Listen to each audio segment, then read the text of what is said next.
Share হয়েছে? হুম। হুম। আচ্ছা, chart আমরা সবাই আগে এঁকে ফেলি, সবার সবার খাতায়।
বেশ, তাহলে আমি এখন বর্তমানে স্ক্রিন শেয়ার করার পরে কারোর নাম ওপরে দেখতে পাচ্ছি না। এবার পড়াটা আমরা পুরোনো পড়াটাই ধরি। কেউ একজন বলবেন, কেউ একজন বলুন, আমি বলবো, তার নামটা একটু শুনি। কেউ একজন এগিয়ে আসুন। কে বলবেন পড়া প্রথমে? আহ চেষ্টা তারপরে করবো। আমি আমি। প্রথমে ক্লাসটায় ছিলাম না, পরে রেকর্ডিংটা শুনেছিলাম আজকে। আচ্ছা, আচ্ছা, কেউ একজন এগিয়ে আসুন, বলুন কে আসবেন। আমি বলি হ্যাঁ, রেকর্ডিংটা কতটা বুঝতে পেরেছি। আমি কে? পায়েল। আচ্ছা, পায়েল। হ্যাঁ, পায়েল। পায়েল থেকে শুরু হোক তাহলে। আমরা আগের দিন এই চার্ট থেকে শিখেছিলাম কিভাবে আমাদের রিলেটিভসদের আমরা বার করব। তো হ্যাঁ, পায়েল, বলো যে আমরা ছোট মামা বা ছোট মাসি কোন ঘর থেকে বিচার করি। ছোট ছোট মামা বা ছোট মাসি। প্রথমে একদম। আমরা মা দেখবো, মা হচ্ছে ফোর্থ হাউস। হুম। লগ্ন সাপেক্ষে মা হচ্ছে ফোর্থ হাউস। হুম। ফোর্থ হাউস থেকে মায়ের অনুজ, তার মানে ফোর্থ হাউসের থার্ড হাউস। সেটা কে? ফোর্থ হাউসের থার্ড হাউস। আহ চার, 4, 5, 6, 6। 6 নম্বর ঘর থেকে আমরা ছোট মামা বা ছোট মাসিকে দেখবো, খুব ভালো। এবং ও যে এইভাবে এক্সপ্লেনেশন করলো যে এইভাবে এইভাবে, সেটা আরো ভালো লাগলো যে ও একবারে বললো না। এবার যাই হোক, পায়েল তো এমনি পড়াশুনোও ভালো করে, নোটও ভালো লেখে।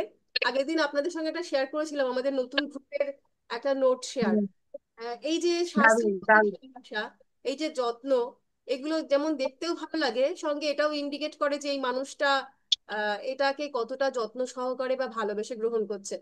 যাই হোক, তাহলে এরপরে সত্যি আমি না কারোরই নাম দেখতে পাচ্ছি না স্ক্রিন শেয়ার করার পরে। আর একজন চলে আসুন, যেমন আমি তনুশ্রীকে বলবো। হুম। তনুশ্রী বলুন যে আমরা 11th হাউস থেকে কোন কোন সম্পর্কের বিচার করি।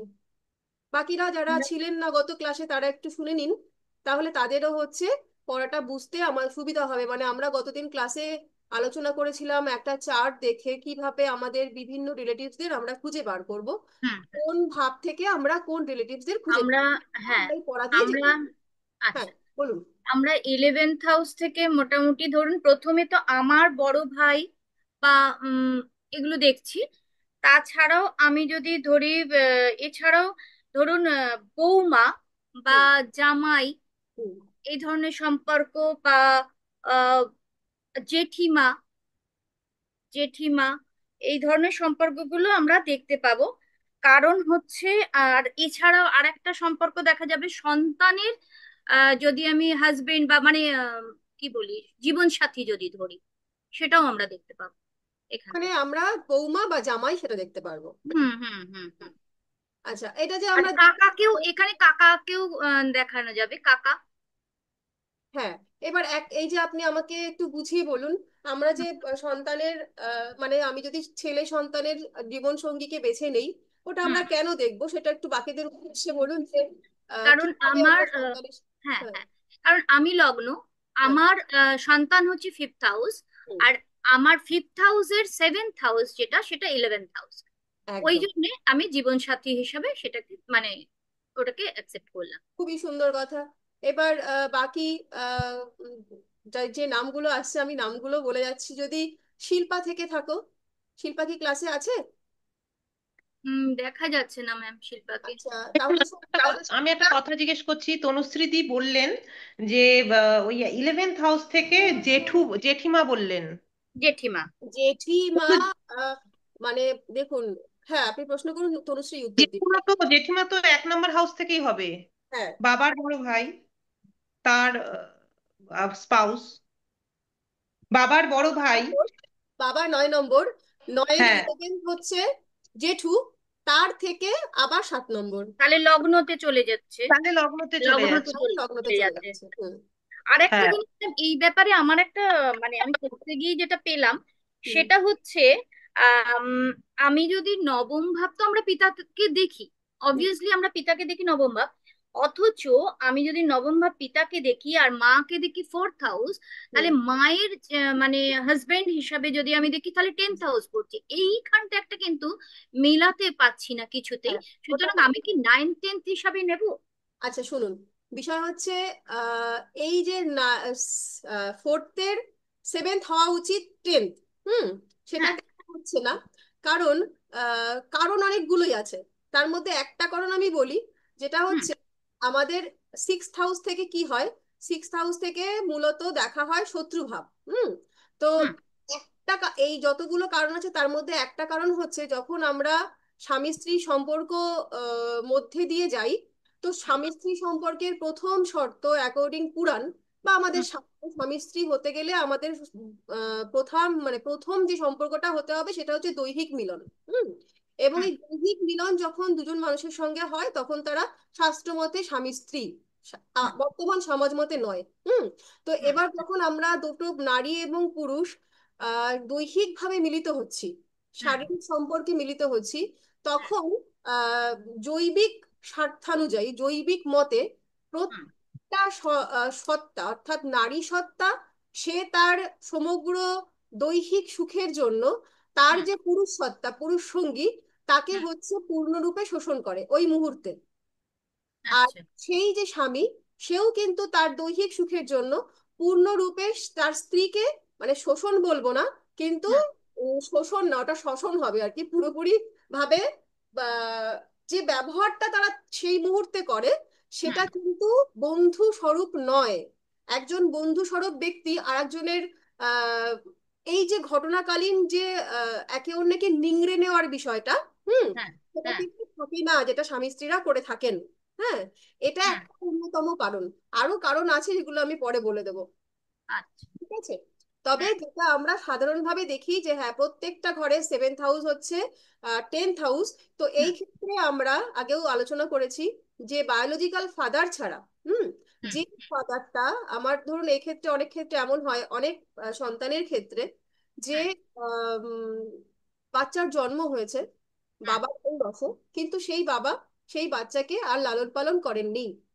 কিন্তু এমন কোনো ব্যক্তি যে বা মায়ের উল্টো দিকের মানুষ, মায়ের সাথী হলো, হুম। বা সেই মায়ের যদি বিবাহ সম্পর্ক নাও হয়, মায়ের হুম। কোনো সাথী যে সেই সন্তানকে মানে বাবার স্বরূপ যত্ন করছেন, হুম। সে কিন্তু তখন 10th হাউস থেকে বাবার দ্বারা প্রাপ্ত সুখ হয় বা বাবার মাধ্যমে যে আমরা সুখটা পাই, সেই তার সুখটাকে বাবার ধন সম্পত্তির থেকে যে সুখটা, তাই তো? আয় থেকে যে সুখটা, আয় সুখ। সম্পদ ছাড়াও ধরুন হুম। বাবার যে 2nd হাউস থেকে আমরা যে কোনো জন্মচাটের আমাদের নিজস্ব লগ্ন চার্টের 2nd হাউস থেকে আমরা কি দেখি, ছোটবেলার সম- শৈশব এবং শৈশব। আদর যত্ন হুম। কোল, মানে হুম। এটা যে কেবলমাত্র মায়ের হতে হবে তা নয়, ওই হুম। ছোটবেলায় একটা বাচ্চা যে যত্নটা পায় হুম। সেটা তো বাবার থেকেও পায়। তাহলে যে বাবার কাছ থেকে বাচ্চাটা এই যত্নটা পাচ্ছে আর যে বাবার কাছ থেকে এই যত্নটা পাচ্ছে না, ধরে নিলাম একজন বাবা ঔরসে বাচ্চাটার জন্ম হয়েছে, কিন্তু সেই বাবার কাছ থেকে সে সেই শৈশবের যে আদর যত্নটা সেটা সে পেল না, তাহলে এই ক্ষেত্রে বাবা হচ্ছে 9th হাউস। কিন্তু জন্ম একজনের হলেও একজন মানুষ সে ঔরসগতভাবে পিতা নয়, কিন্তু শৈশবে সেই সুখটা সে তার কাছ থেকে পাচ্ছে, তাহলে সেই মানুষটা হচ্ছে তার 10th হাউস। 10th হাউস থেকে তখন আমরা সেই বাবার বিচার করব। এইটুকু বলতে পেরেছি? হুম। হুম। আচ্ছা, বেশ, তাহলে পরবর্তীকালে কেউ আসুন, আমি বলবো, কে বলবেন?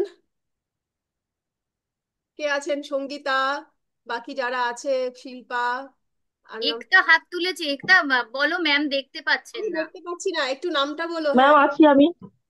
তুলিকা ম্যাম আছে, আমি একটা আছে। একটা একটা, আচ্ছা একটা বলো, তাহলে একটা বলো যে আমাদের জন্মচার্ট থেকে আমরা উম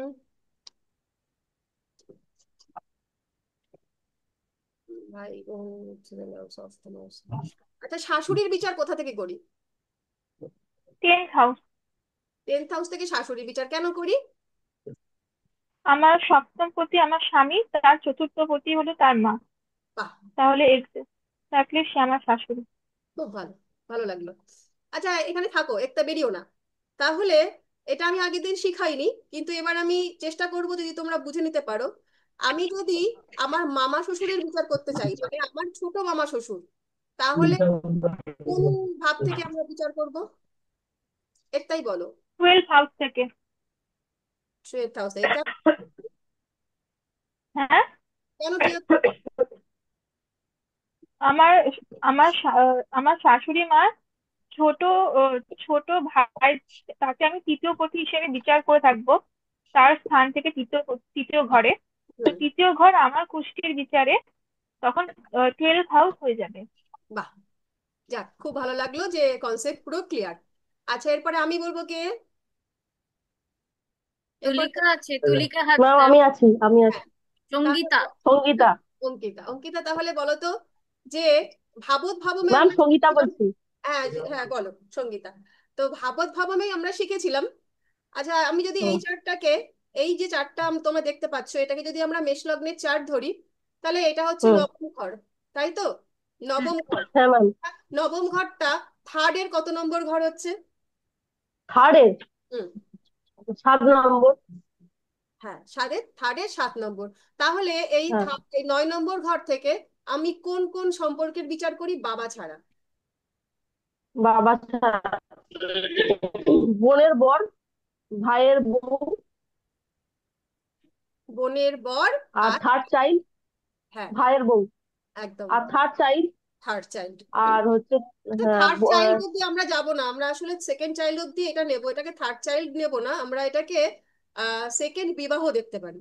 হুম, সেকেন্ড হ্যাঁ বিবাহ। ম্যাম দ্বিতীয় বিবাহ। হুম, আচ্ছা। হ্যাঁ আর হাজব্যান্ডের ছোট ভাই ছোট বোন। হ্যাঁ, হাজবেন্ড হাজবেন্ড, হাজব্যান্ডের হ্যাঁ ছোট ননদ বা ভাই, দেওর, হ্যাঁ একদম ছোট একদম, ঠিক ঠিক, দেওর, হ্যাঁ। একেবারেই, খুব ভালো। আচ্ছা তারপরে আরেকজন কেউ চলে আসুন। কে? আমি আছি, কে? তুলিকা বলবে বলেছিল, তুলিকা। তুলি, ম্যাম আছি, বলুন। হ্যাঁ হ্যাঁ, তুলিকা তাহলে আমরা বলছি যে বড় পিসিমা আর বড় পিসে মশাই, এই দুটো কোন কোন ঘর থেকে দেখবো? আহ, বাবা, বাবার বাবার 11th, মানে 9-এর 11th থেকে আমরা বড় পিসিকে দেখবো। সেটা কত নম্বর ঘর হচ্ছে? নাইনের একটু গুনে বল। গুনো আমি গুনো, এই তো তোমার সামনে চার্ট আছে, তুমি গুনেই বলো, কোনো অসুবিধা নেই, গুনে বলো।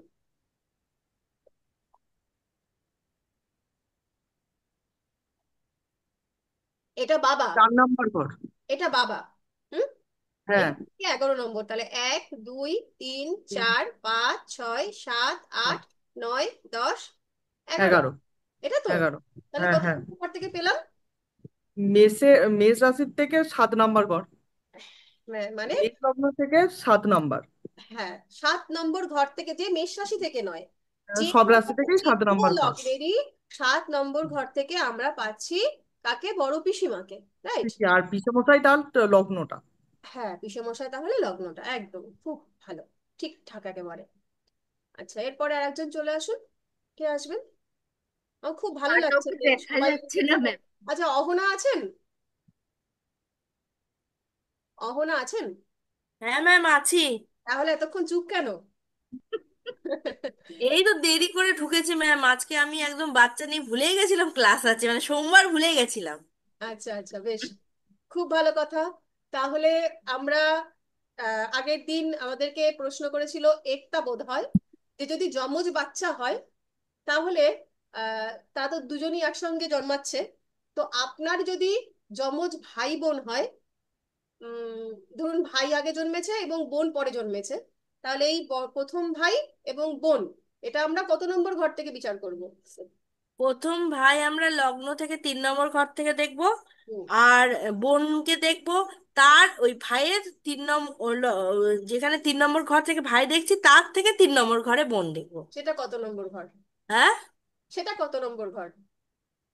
বললাম না, ওই ভাইকে দেখছি প্রথমে, যে লগ্ন যার যে তিন ব্যক্তির নম্বর দেখছি ঘর, ভাই, 3 নম্বর ঘর লগ্ন থেকে থেকে আমরা তিন ভাইকে নম্বর দেখছি। 3 নম্বর ঘর থেকে আমরা ভাই, বড় ভাই যদি হয়, মানে 1 মিনিটের বড়, সেই ভাইকে দেখছি। হ্যাঁ, তার থেকে 3 নম্বর ঘরে তার বোনকে দেখবো, এক সেই চার মিনিটের ছোট থেকে তিন বোনকে নম্বর দেখবো। ঘরটা কত নম্বর ঘর হচ্ছে সেটাই তো জানতে চাইছে। 3-এর 3 কত নম্বর ঘর? 3-এর 3 হচ্ছে 3, 4, 5, 6 নম্বর। 3-এর 3। 3, 4, 5 নম্বর ঘর থেকে। হ্যাঁ, একদম। 5 নম্বর ঘর থেকে আমরা পরের যে ভাইটা বা বোনটা সেটা তাকে দেখছি। খুব ভালো মানে কথা। 3 থেকে গুনলে 5 নম্বর ঘর ওটাই, হ্যাঁ, হ্যাঁ 5 নম্বর ঘর। 5 নম্বর ঘর থেকেই হবে, 1 নম্বর থেকে গুনলেও 5 নম্বর ঘরই হবে, হুম 3 থেকে হুম। গুনলেও 5 নম্বর হবে। ঠিক আছে, খুব ভালো কথা, খুব ভালো হয়েছে। এরপরে আর কে আছেন? কে আছেন এরপরে? আরেকজন আমাদের পিন্টু বাবু আছেন? কোনো আহ, হ্যাঁ আছি ম্যাডাম। আচ্ছা, তাহলে একটু বলুন না যে আমরা হচ্ছে শ্বশুর মশাইকে কত নম্বর ঘর থেকে বিচার তিন করব? তিন তিন হ্যাঁ, 3 নম্বর। শ্বশুর মশাইকে আমরা 3 নম্বর ঘর থেকে বিচার করব। আজকে জামাই ষষ্ঠী ছিল গতকাল, আপনাকে তো জামাই শ্বশুর মশাই খেতে দেবে না। আপনার ন্যায় জামা ষষ্ঠী। শাশুড়ি যদি মানে আমরা হিসাব করব যে 7 নম্বর ঘর থেকে একজন মেয়ের বা একজন ছেলের পার্টনার হয় 7 নম্বর ঘর থেকে, তো হুম তাহলে 7-এর 9 হবে তার বাবা। তাহলে 7-এর 9 কত নম্বর হচ্ছে? 3। 3। আচ্ছা, 7-এর 9 3। তার কারণ কেন এখানে আমি আগেরটা দিন বলেছিলাম যে এখানে যদি শাশুড়ি হয় তাহলে শাশুড়ির উল্টো দিকের ঘরটা এই ঘরটা হওয়া উচিত ছিল, কিন্তু হলো না কেন? এই ব্যাখ্যাটা একটু পিন্টুবাবু বলুন, যে 4 না হয়ে 3 কেন হলো? ওটা হচ্ছে আমার স্ত্রীর হচ্ছে 9ম ঘর, হুম। 7-এর 9ম ঘর। হ্যাঁ, 7-এর 9ম ঘর। এবং যদি আমরা যেহেতু জেনেছি যে এই যে এইখান থেকে শাশুড়ি, শাশুড়ির হাজবেন্ড 7 নম্বর না হয়ে মায়ের ক্ষেত্রে যেমন 6 নম্বর ঘরটা হয়, তো 1 2 3 4 5 6 এই ঘরটাই হবে। এবং আমার বউয়ের বা আমার স্বামীর তার যদি নবম হয় তাহলে এই 7 8 9 3 নম্বর ঘর থেকে শ্বশুরের বিচার হবে। খুব ভালো কথা, খুব ভালো বলেছেন। তাহলে পুরনো পড়া আমরা খুব ভালোভাবেই পড়েছি ম্যাম আজকে একটা আমরা। প্রশ্ন ম্যাম করছি, মানে পেট যদি আমরা দেখি, পেট কি 6th হাউস থেকে দেখবো? ফিফথ হাউস থেকে, 6 থেকে নাভির নিচের অংশ যেটা, মানে না না, উদর। পেট বলতে না, পোষ্য পোষ্য, মানে আমাদের যে কুকুর বিড়াল পুষি। হ্যাঁ, 6 নম্বর, 6 নম্বর। 6 না, ঠিক হ্যাঁ, আছে। হুম। ওকে। ম্যাম, আমার একটি কোশ্চেন ছিল। আপনি যে শ্রেণীবিভাগকে পড়িয়েছিলেন না, যে দেহের শ্রেণীবিভাগ, এই, তো ওটা কি রাশি ভিত্তিক ছিল নাকি ভাব ভিত্তিক ছিল? কোনটা? ওই যে আমাদের শরীরের অঙ্গ প্রত্যঙ্গের যে বিভাগগুলো ও, পড়িয়েছিলেন। ওগুলো রাশি, ওগুলো রাশি। রাশি এবং ভাব দুটোই, মানে ওটা আমি আপনাদের যে নোটটা শেয়ার করেছিলাম ওটা কালপুরুষের রাশি, আপনারাও তো প্রথমে পড়েছেন। ওটা হচ্ছে প্রথমে আমরা জানবো যে কালপুরুষের রাশি, কালপুরুষের যে 12খানা রাশি ভাগ হয়েছিল সেইটা বরাহমিহিরের মতে ওই ভাগটা হয়েছিল মানব শরীরের আভ্যন্তরীণ এবং ভাবের যে অঙ্গের বিভাগ তার সাপেক্ষে। তার জন্য 12টা রাশিকে 12টা মানব শরীরের অঙ্গ হিসাবে তুলনা করা হয়। আর এছাড়াও যখন আমরা ভাব করব, লগ্নকে যখন বিচার করা হয়ে গেল, ওটা যখন লগ্ন নেই, লগ্ন নেই কিন্তু ধরুন আপনি রোগ বিচার যখন পড়বেন পরবর্তীকালে, কোনো একটা মানুষের 6 নম্বর ঘর একটা নির্দিষ্ট রাশিতে পড়েছে, সেই রাশিটা থেকেও আমরা যা যা বিচার করতে পারি। আবার ওটা যদি কালপুরুষের 3 নম্বর ঘর হয় ধরে নিলাম, তো 3 নম্বর ঘর আর ওই ব্যক্তির 6 নম্বর ঘর, তো তার যে রোগ বিচারগুলো হবে সেটা ওই রাশি সাপেক্ষেই হবে। বুঝাতে পেরেছি আমি? ওকে ম্যাম, ওকে। না বুঝলে আবার আমরা গ্রুপে আলোচনা করব, আজকে একটু পড়ে নেই, আমার শরীরটা খুব একটা ভালো না। হ্যাঁ, একটু আজকে ওকে ম্যাম। কমপ্লিট করি। হ্যাঁ, আচ্ছা, আমরা আর একটু পড়াশোনা করব এবার। আহ বলুন, কেউ একজন আমায় বলুন যে আজ আমরা এর আগে উচ্চস্থ নিচস্থ এগুলো পড়েছিলাম, আজকে আমরা জেনে নেব যে কেন উচ্চস্থ এবং কেন নিচস্থ, এটা আমাদের জানা হয়নি। তাহলে প্রথমে রবি রবি দিয়ে শুরু করি। কেউ একজন বলুন তো রবি কোথায় উচ্চস্থ হয় আর কোথায় নিচস্থ হয়, একটু যদি বলেন আমায়। হ্যাঁ, উচ্চস্থ মেষে বলবো। উচ্চস্থ আর হয়। তুলাতে নিচস্থ। এই মেষ তুলাতে মেষে রাশিতে উচ্চস্থ। উচ্চস্থ। এখানে মেষ রাশিতে উচ্চস্থ, তুলাতে নিচস্থ। আচ্ছা, হুম হুম হ্যাঁ, হ্যাঁ। তাহলে এইটা আগে আমি লিখি যে এইখানটায় হচ্ছে রবি মেষ রাশিতে উচ্চ। হুম, সান। আচ্ছা, আমি বোঝার সুবিধার্থে উচ্চগুলোকে কালো রং করে দেবো আর হুম। নিচুগুলোকে লাল রং করে দিচ্ছি।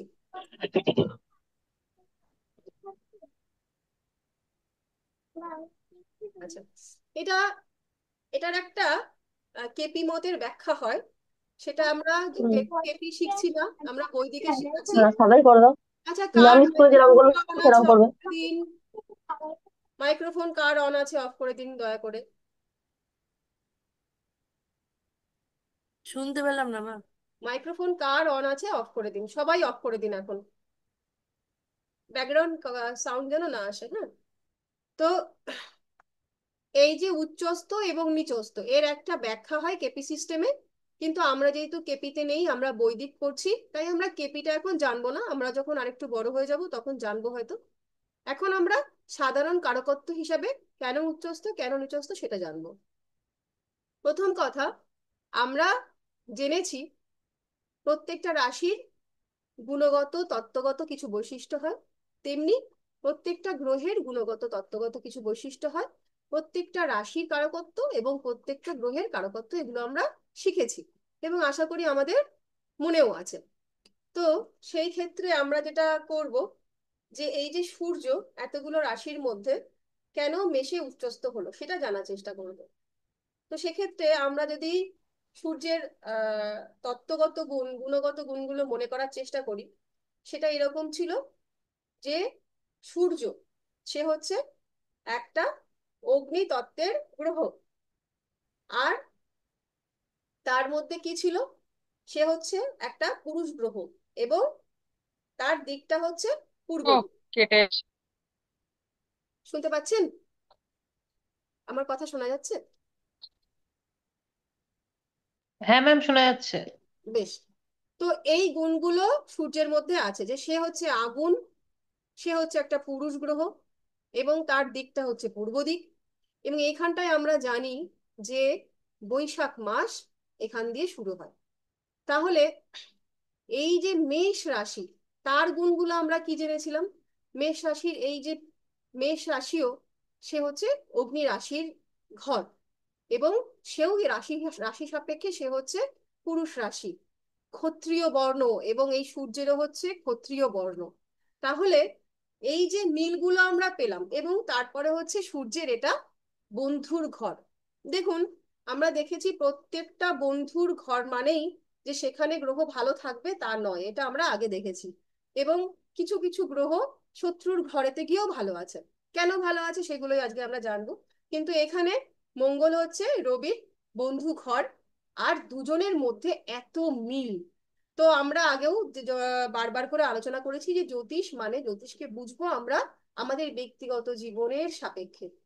তো যে বন্ধুর সঙ্গে আমার এত মিল, যে বন্ধুর সঙ্গে আমার আত্মার সম্পর্ক। আর একটা জিনিস আমরা জেনেছি যে রবি হচ্ছে সূর্য, সে হচ্ছে রাজা, আর মঙ্গল কি, সে হচ্ছে সেনাপতি। দুজনের মধ্যেও আহ যে গুণটা ক্ষত্রিয়ের ধর্ম, রাজা রাজার সঙ্গে মূল যে সেনাপতি তার যে সম্পর্কটা হবে, সেই সম্পর্কটা কিন্তু বেশ গভীর। তো সেখানে কিন্তু সে ভালো ফল উচ্চস্থ মানে এখানেই সূর্য খুব ভালো ফল দিয়ে থাকে, তার ফল দানে কোনো রকম বাধা হয় না, কারণ সূর্য সে গুণগত মানে তত্ত্বগত মানে নিজে যা এক্স্যাক্টলি সেই রকম একটা জায়গায় অবস্থান করতে পেরেছে। তাই জন্য তার যে স্বভাব তার কোনো পরিবর্তন হয়নি, তার যে গুণ তার কোনো পরিবর্তন হয়নি, তার যে বৈশিষ্ট্য তার কোনো পরিবর্তন হয়নি। কারণ একটা অগ্নিতত্ত্বের গ্রহ মানে একটা আগুনকে আমি যদি একটা আগুনের মধ্যে ফেলে দিই তার কোনো পার্থক্য হবে না, সে মিলে যাবে। এক্স্যাক্টলি সেটা হয়েছে এই মেষ রাশিতে সূর্যের অবস্থান, এখানে সে ফলদানে কোনো রকম বাধাপ্রাপ্ত হয়নি, তাই সে উচ্চস্থ হয়েছে। আচ্ছা, উচ্চস্থ হলে ভালো ফল দেয়, এই কথাটা আমরা বারবার শুনছি যে উচ্চস্থ হলে ভালো ফল দেয়। কিন্তু কি ভালো ফল দেয়, কিসের ভালো ফল দেয়, এই বিষয়টাই কি আমরা ক্লিয়ার হতে পেরেছি? হয়তো পারিনি। তাহলে সেটা জেনে নেব। যখন ফলদানের সময় আসছে, অর্থাৎ এই যে রাশিটা, এই রাশিটা এই 12টা রাশি সাপেক্ষে কোনো এক ব্যক্তির নির্দিষ্ট লগ্নও হতে পারে, বা যে কোনো ভাবের মালিক হতে পারে। এই যে ঘরটা ধরে নিলাম, এই ঘরটা কারোর 4 নম্বর ভাবের মালিক। সাপোজ এটা 4 নম্বর ভাবের, এটা 4 নম্বর ভাব। এবং এই সূর্যটাকে ধরে নিলাম যে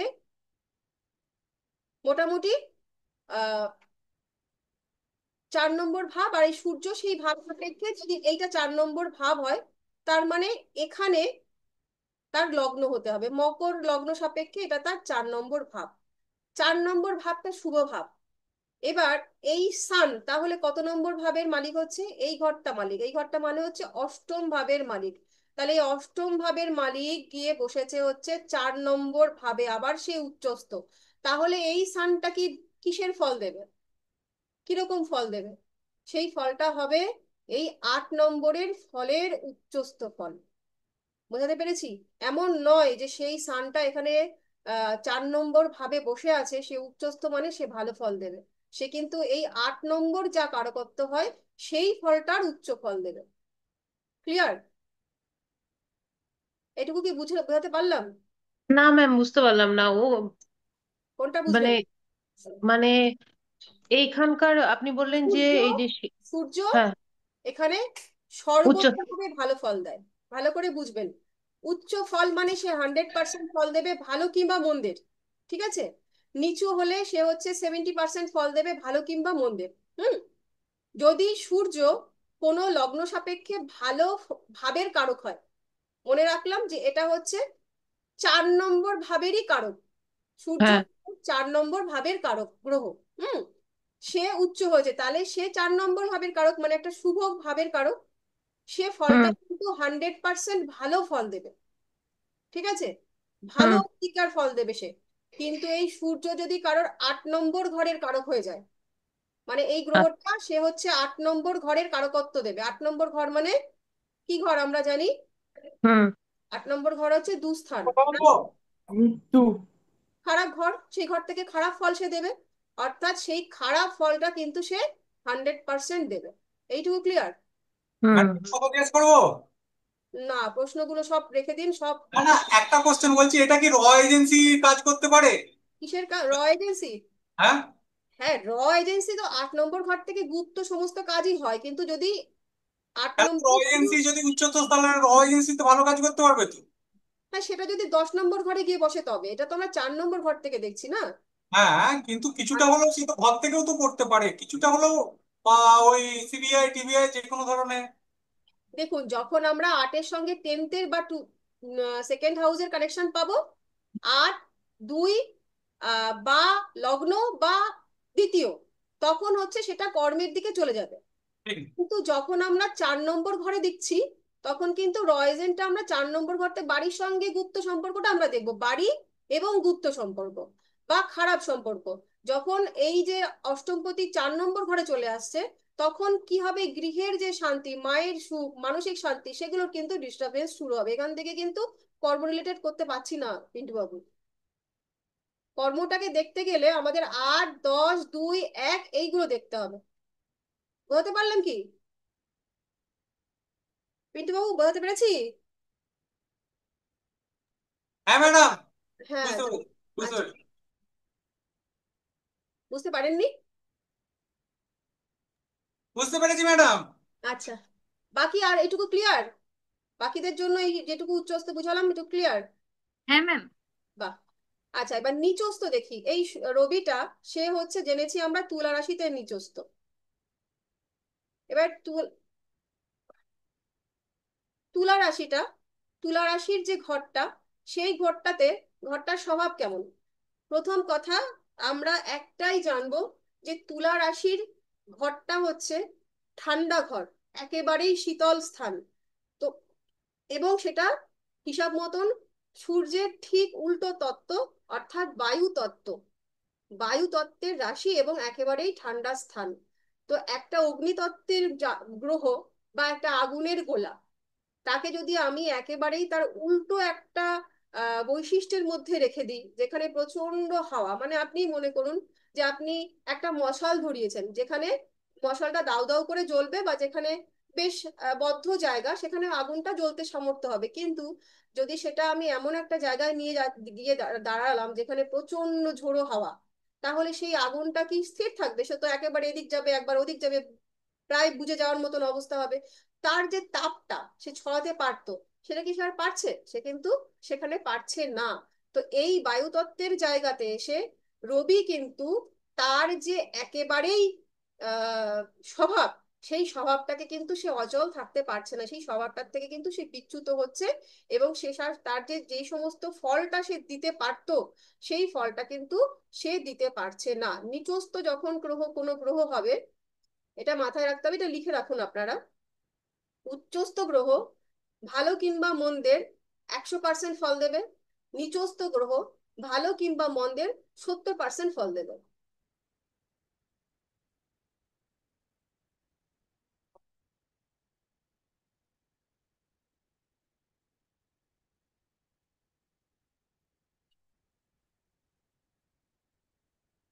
তাহলে আমরা রবির বিষয়টা বুঝলাম। এরপর আমরা চলে যাব চন্দ্রের ক্ষেত্রে। চন্দ্র আমরা জানি এখানে হচ্ছে উচ্চস্থ।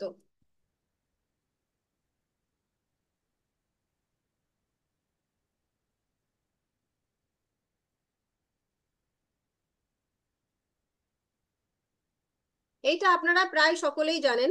নিচস্থটা আপনারা মোটামুটি জেনে গেছেন কেন, এটা আমি এটা পায়েলের কাছ থেকে শুনবো, ও বলুক, বা সঙ্গীতা, যে একজন বলো, বা তুলিকা, যেই চাই বলতে চাও সে বলো তো। এটা আমরা অনেকবার অন্যরকম ভাবে আলোচনা করেছি।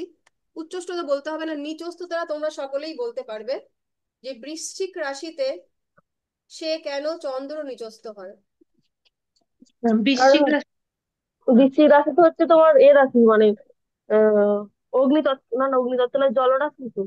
ওখানে হচ্ছে পচা জল, আপনি বলেছিলেন যে ওখানে ড্রেনের জল, আর চন্দ্র হচ্ছে স্বচ্ছ, খুব ওখানে গিয়ে স্নান টান করতে পারেন তাই জন্য। একদম। তো হ্যাঁ।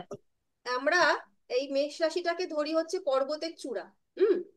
এইখান থেকে পর্বতের চূড়া এইভাবে ঘুরতে ঘুরতে ঘুরতে, উচ্চতা অনুযায়ী বলছি, এভাবে ঘুরতে ঘুরতে ঘুরতে এটা হচ্ছে দিগন্ত বলা হয়, দিগন্ত। তুলা রাশিকে বলা হয় দিগন্ত, এবং তুলা রাশির পরের ঘরটা হচ্ছে দিগন্তের শেষ। এবং এই রাশিটা মিনে গিয়ে হচ্ছে সমুদ্র। আমরা আগে পড়েছিলাম যে সমুদ্র, মীন রাশি থেকে আমরা সমুদ্রের বিচার করি। তো এইখান থেকে হচ্ছে পর্বতের শৃঙ্গ, আর এই ঘরটা চন্দ্রর বৃষ রাশির যে ঘরটা, সেই রাশিটাকে ধরা হয় আকাশ। তো মূলত আকাশের মধ্যে যে চন্দ্র, সে হচ্ছে তার উচ্চতা, মানে চাঁদ থাকবে, চাঁদ উচ্চতায় থাকতে পছন্দ করবে, বা চাঁদ উচ্চতায় থেকে সে হচ্ছে তার ফলদানে সক্ষম হবে। এবং এই ঘরটা হচ্ছে, এই ঘরের যে স্পেসটা, এই বিশ্বরাশিকে বলা হয় আকাশ, আকাশের জায়গা, স্পেস। তো সেখানে হচ্ছে চন্দ্র তার আহ ভালো ফলটা দিতে পারে। প্লাস এখানে আছে রেবতী নক্ষত্র, আমরা পড়েছি রেবতী নক্ষত্রে আসলে চন্দ্র চন্দ্র তার পূর্ণ ফল দিতে সক্ষম হয়। সেই রকম ভাবে এই ঘরটা হচ্ছে সমুদ্রের তট, মানে একেবারেই সমুদ্রের যে দিগন্ত তারও নিচের জায়গা। সেখানে চন্দ্র তার যে পূর্ণ কাজ, তার যে পূর্ণ ফল, সেই ফল দিতে কিন্তু সে ব্যর্থ হয়। তারপরে আমরা জেনেছি আর একটা কারণ, সেটা হচ্ছে চন্দ্র হচ্ছে স্বচ্ছ বা পানীয় জল। অথচ বৃশ্চিক থেকে আমরা দেখি নর্দমা, পয়োধার, যেখান থেকে নোংরা আবর্জনা, মল মূত্র ইত্যাদি, মানে কালপুরুষের, এইটা হচ্ছে সেই জায়গাটা। কালপুরুষটাকে যদি জানি আমরা, এটা আমরা দৈবিক দেহ তত্ত্বের সঙ্গে আমরা এটাকে জুড়িয়ে দিয়েছি। তাহলে এটা কারণ সেই দেবের মাথা হলে এটা তার পয়োধর, মানে সরি, এখানে হচ্ছে তার পায়ু। পশ্চাৎ দেশ। হ্যাঁ, পায়ুদার, তার এখান থেকে মলমূত্র নিঃসৃত হয়। তো এই ঘরটাতে কখনোই এসে চন্দ্র তার স্বভাব যেটা, সেটা ধরে রাখতে পারছে না। তার স্বচ্ছ স্বভাব, তার নির্মল স্বভাব, তার পরিষ্কার শুদ্ধ স্বভাব, সেটা এখানে এসে কিন্তু সে যেটা হচ্ছে ঘাট ঘাট, মানে ঘাটপ্রাপ্ত হচ্ছে, সে এখানে হ্রাসপ্রাপ্ত হচ্ছে, সে তার পূর্ণ ফল দিতে ব্যর্থ হচ্ছে। ভালো কথা। এরপর চলে আসবো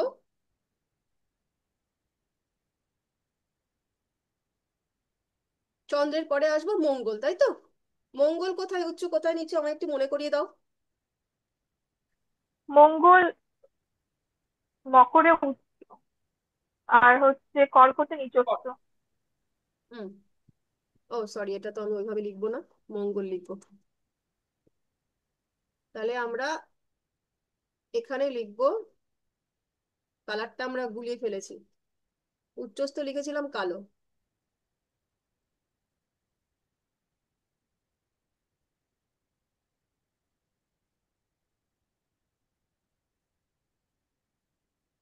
বাকিরা কিন্তু নোট ডাউন করে নেবেন যেগুলো যেগুলো বলছি। আচ্ছা, তাহলে মঙ্গল, আমরা জানি তার প্রধান শত্রুর মধ্যে একজন হচ্ছে শনি। এই শনির ঘরে মঙ্গল কেন উচ্চস্থ হবে, সে কেন ওখানে ফল দেবে? আমরা তো জেনেছি যে শনির ঘরে গেলে তার মধ্যে অস্বস্তি তৈরি হয়ে যাবে, তার মধ্যে আহ ফলদানের ইচ্ছে কমে যাবে, অথচ মঙ্গল সে কেন শনির ঘরে? তো এইখানটা দেখতে হবে, আমরা কারকত্বে জোর দেবো। কারকত্ব অনুযায়ী মঙ্গলকে আমরা কিসের কারক জানি? মঙ্গল হচ্ছে সমস্ত রকম কর্মের কারক। আর মঙ্গল হচ্ছে যে কোনো রকম কর্মের যে বাধা তৈরি হয়, সেই বাধাটাকে অতিক্রম করার কারক। মানে যে যে কোনো রকম কর্মজগতে হয়, সেই সমস্ত কর্মের মালিক হচ্ছে মঙ্গল। মঙ্গল যদি শুভ না হয়, মঙ্গল যদি পজিটিভ না হয়, তাহলে কোনো ব্যক্তি কর্ম করতে কিন্তু সক্ষম হবে না। আবার এই রাশিচক্রের যে রাশিগুলোর কারকত্ব আমরা করেছি, সেই কারকত্বে আমরা কালপুরুষের দশম ঘর থেকে কি দেখি? কর্মের ঘর। এবার মনে করুন আপনি একজন শত্রুর ঘরে গেছেন, সেখানে শত্রু অবস্থান করছে না, শত্রু সেখানে নেই, কিন্তু শত্রুরই ঘর। কিন্তু যাওয়ার পরে আপনি দেখলেন, ধরুন আপনি একজন বইপ্রেমী মানুষ, আপনি পাখি ভালোবাসেন, আপনি ফুল ভালোবাসেন, ঝর্ণা ভালোবাসেন, এবং আপনাকে বলা হয়েছে একদিন সেখানে থেকে তোমার কাজটা করে তুমি বেরিয়ে আসবে। সেখানে শত্রু থাকছে না, শত্রু শুধু ঘর। সেইখানে যাওয়ার পরে আপনি দেখলেন যে এমন সুন্দর একটা ঘর, যেখানে লাইব্রেরি ভর্তি আপনার পছন্দের বই, সেখানে একটা খাঁচায় ভর্তি সুন্দর সুন্দর লাভবার, অসংখ্য প্রিয় ফুল ফুটে আছে আপনারই, এবং সেখানে এমন একটা মনোমুগ্ধকর জায়গা, যেখানে মনে হচ্ছে এখানে শত্রুও যদি আমার সঙ্গে মানে বসবাস করতো, আমি সেটাও হয়তো মানিয়ে নিতাম। তাহলে আপনার কি কাজ করতে আর কোনো রকম অসুবিধা হবে? আপনি কিন্তু নিজের মনের মতন একটা সুন্দর পরিবেশ পাচ্ছেন, যেখানে আপনি আপনার কাজটা করতে পারেন। ঠিক সেই রকম ভাবে রাশি হিসাবে মকর রাশিটা এক্স্যাক্টলি সেই ঘর যেখানে মঙ্গল কাজ করতে পারে। মঙ্গলের কাজ করতে গেলে যে রকম পরিবেশের দরকার, রাশি হিসাবে শনির যে ঘর মকর, সেখানে কিন্তু একেবারেই সেই পরিবেশটা রয়েছে। এই কারণেই মঙ্গলের এখানে সর্বোচ্চ মানে কাজ দেওয়ার ক্ষমতা, মানে সে যে কাজটা দেবে, সেই কাজটা দেওয়ার ক্ষমতা কিন্তু সর্বোচ্চ। অর্থাৎ যদি এই মঙ্গল শুভপতি হয়, 100% ফল দেবে। অশুভপতি হয়, তাহলেও 100% ফল দেবে। মানে বোঝাতে বোঝাতে গেলে বলবো, যদি ওই শত্রুর ঘরে গিয়ে ডাকাতি করে আসতে হয়, তাহলেও আপনি 100% সক্ষম হবেন। আর শত্রুর ঘরে গিয়ে যদি আপনি আহ নিজের মতন করে কিছু কাজ করতে চান, সেটাও আপনি 100% সফল হবেন। র এজেন্টের কথা আসছিল, একজন র এজেন্ট, সে যদি শত্রুর ঘরে যা গেছে কিছু গুপ্ত কাজ করতে, সে এখানে 100% সফল হবে। কোনো একজন কবি, তাকে বলা হয়েছে এখানে গিয়ে একটা কবিতা লিখে আসো, সেও এখানে 100% সফল হবে। বুঝতে পেরেছি? ম্যাম, বলুন। মানে আপনি বলছেন মানে 6, 8, 12 যদি কানেকশনটা কোনোভাবে কোনো গ্রহের সাথে সৃষ্টি হয়, তাহলে আমরা বলতে পারবো যে এটা একটা খারাপ ঘরের সাথে যুক্ত হয়ে গ্রহটা তোমার এই মানে যে কোনো গ্রহ আমার মানে ভাব চক্র মানে রাশি চক্রে স্থানে বসেছে, তাই তো? মানে কোনো গ্রহ যদি 8 নম্বর ঘরে বসে, বা 12 নম্বর ঘরে বসে, বা 6 নম্বর ঘরে বসে, মানে সে দুস্থান ঘরে গেল, অর্থাৎ ওই গ্রহটা গিয়ে একটা খারাপ ঘরে পড়লো। কিন্তু দেখতে হবে যে সেই গ্রহটা কে। যদি সেই গ্রহটা আবার 6 নম্বর ঘরের, 8 নম্বর ঘরের বা 12 নম্বর ঘরের মালিক হয়, তাহলে যদি সে উল্টো জায়গায় গিয়ে বসে, তাহলে আবার বিপরীত রাজযোগ তৈরি হবে। সেটা আজকের ক্লাস নয়, এটা আমরা আবার যখন পরে পড়বো আমি আর একটু ডিটেলস বুঝিয়ে দেবো, ঠিক আছে? এটা ঠিক আছে এটা ম্যাম। এটা তো বলা হয়েছিল না, দুস্থানপতি যদি দুস্থান হ্যাঁ, জায়গায় বসে এগুলো তাহলে তো আর। আগের ক্লাস, তবুও বলছি যে মানে আরো বিপরীত রাজ্য যখন নিয়ে পড়বো তখন আরো একটু পড়বো। মনে করো তোমার যেটা প্রশ্ন, এমনি সাধারণভাবে যে কোনো গ্রহ, শুধু এক প্রাথমিক সূত্র বলছি, সাধারণভাবে কোনো গ্রহ যদি 6, 8, 12-তে গিয়ে বসে, কোনো তার ভাবের মালিক ধরছি না আমি, তাহলে সে খারাপ ঘরে গিয়ে বসলো বা খারাপ ফল দেবে। এটা হচ্ছে প্রাথমিক সূত্র। ঠিক আছে? Okay ma'am. না, আপনি সূর্যের ক্ষেত্রে বলেছিলেন না, ও অষ্টমপতি হয়ে চতুর্থ স্থানে বসলো, সে অষ্টমপতির পুরো ফলটাই দিবে। হ্যাঁ, হ্যাঁ, হ্যাঁ, মানে যদি কোনো খারাপ পতি ভালো ঘরে গিয়ে বসে, তাহলে ভালো ঘরটাকে ড্যামেজ করে দেয়। বুঝতে হ্যাঁ, পারলাম? ওটাই জিজ্ঞাসা হ্যাঁ, হ্যাঁ, ওটাই আপনার জিজ্ঞাসা ঘরে, করছিলাম।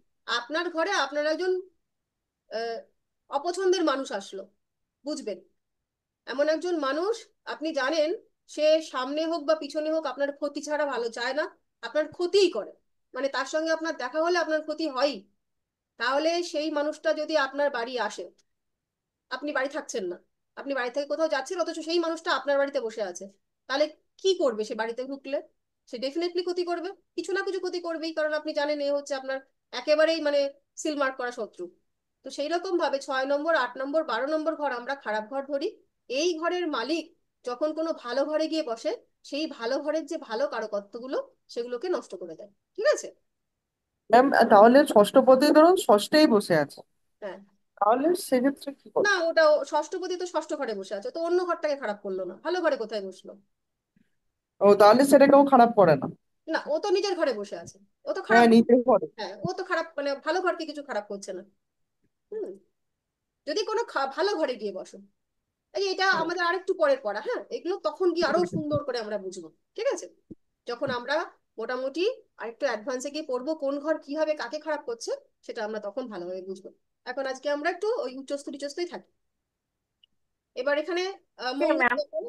মঙ্গলের উচ্চস্থটা আমরা বুঝলাম। এবার মঙ্গলের নিচস্থ, এটা হচ্ছে চন্দ্রের ঘর। চন্দ্রের ঘর বন্ধুর ঘর, স্বভাবতই তার ভালো থাকার কথা ছিল, কিন্তু থাকলো না কেন? প্রথম কথা, ওটা হচ্ছে জলতত্ত্বের ঘর। মঙ্গল সে হচ্ছে অগ্নিতত্ত্বের একটা গ্রহ, মঙ্গল সে কখনোই জলের মধ্যে এসে ভালো ফল দিতে পারবে না, এটা প্রথম। দ্বিতীয় কথা হচ্ছে, এই ঘর থেকে আমরা কালপুরুষের ঘর বিচার করি, মানে বাসস্থান বা বাড়ি, বা এমন একটা জায়গা যেখানে চার দেওয়ালে বন্দি অবস্থা। তো যে একজন মানুষ, সে হচ্ছে যুদ্ধ, বিগ্রহ, কাজ, মানে এমন একজন মানুষ, তাকে কিছুতেই ঘরে রাখা যায় না, সে সবসময় দাপিয়ে বেড়াচ্ছে, সে সবসময় নতুন কিছু প্রতিবাদ করছে, সে সবসময় যুদ্ধ, বিগ্রহ ইত্যাদির সঙ্গে যুক্ত আছে। সেই রকম মানুষটাকে যদি আমরা গৃহবন্দী করে রাখি, তার যেরকম অবস্থা হয়, এক্স্যাক্টলি মঙ্গলের কর্কটের ঘরে আসলে সেই রকম অবস্থা হয়। অর্থাৎ কি না, সে যে ফলটা দেবে, সেই ফল দিতে সে পারছে না, কারণ সে তো চায় প্রতিবাদ, সে ছড়িয়ে পড়তে চায়, সে একেবারে সেনাপতির মতন উগ্রতার সঙ্গে কাজ করতে চায়। অথচ ঘরে থাকলে পরে তাকে একটা নির্দিষ্ট সিস্টেমে, নির্দিষ্ট ওয়েতে, নির্দিষ্ট রকম ভাবে তাকে থাকতে হয়, যেটা আমরা সাধারণত সকলেই ঘরে ঘরে থাকি, ঘরের একটা সিস্টেম আলাদা। আমরা যখন প্রতিবাদে রাস্তায় বেরোচ্ছি, তখন একটা তার একটা ভাবধারা আলাদা। তো সেই মঙ্গল, তার যে ব্যক্তিগত সত্তা, সেই সত্তাটা সে এই ঘরটাতে প্রকাশ করতে পারে না। তাই এই ঘরটাতে সে সর্বোচ্চ বাধা পায়। যতগুলো ঘর আছে তার মধ্যে এই ঘরটাতে, যেহেতু এটা গৃহের ঘর, বন্দি অবস্থার ঘর, এই ঘরটাতে কিন্তু সে সব থেকে বেশি বাধা পায়, তাই এই ঘরটায় নিচস্থ হয়। অর্থাৎ এই ঘরটাতে সে নিচস্থ হলে ভালো মন্দের 70% ফল দেবে। ঠিক আছে? এটুকু ক্লিয়ার? হ্যাঁ ম্যাম। হুম। এবার চলে আসবো আমরা রবি, চন্দ্র, মঙ্গল, বুধ। বুধ হচ্ছে এই কন্যা ঘরটা উচ্চস্থ উচ্চস্থ আর হয়। মিনি নিচস্থ।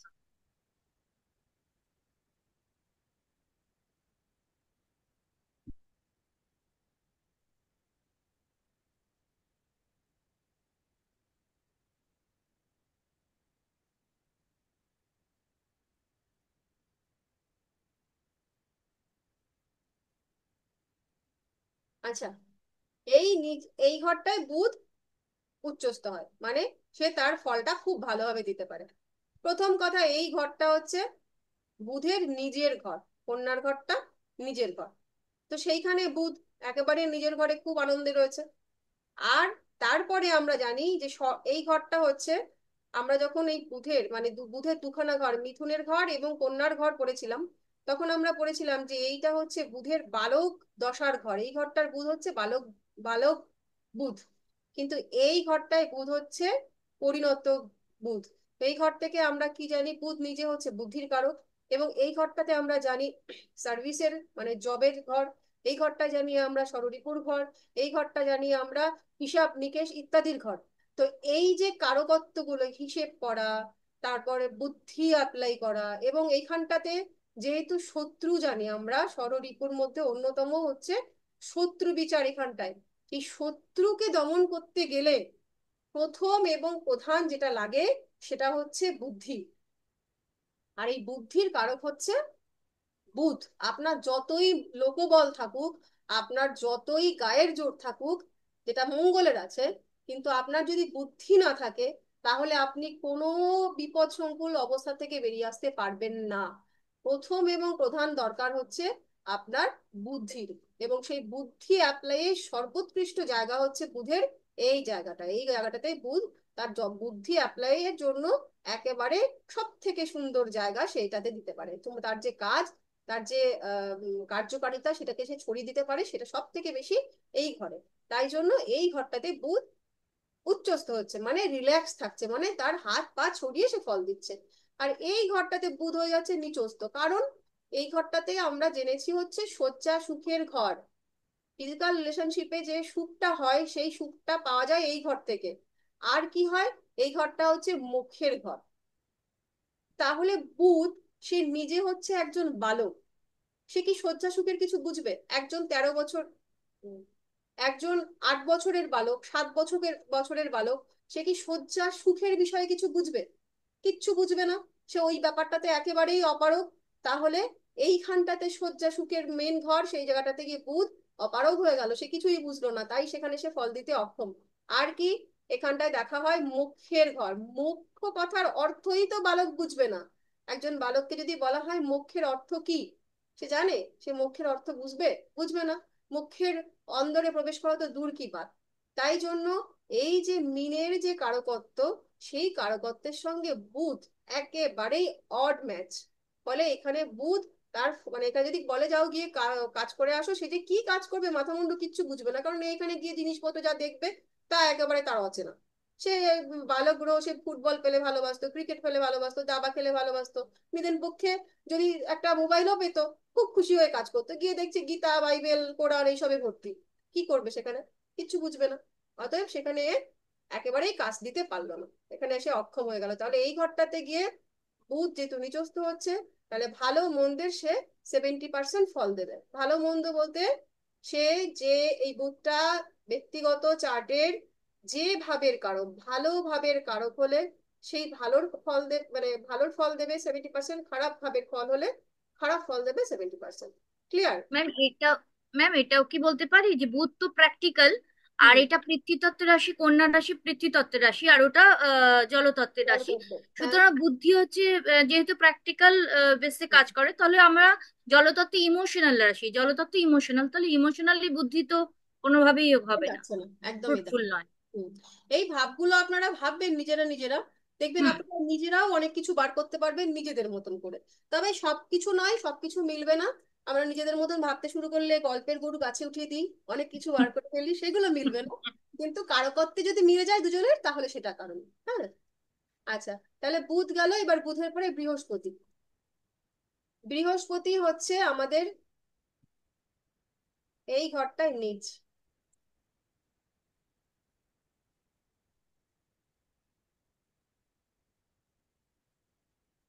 এই ঘরটায় উঁচু।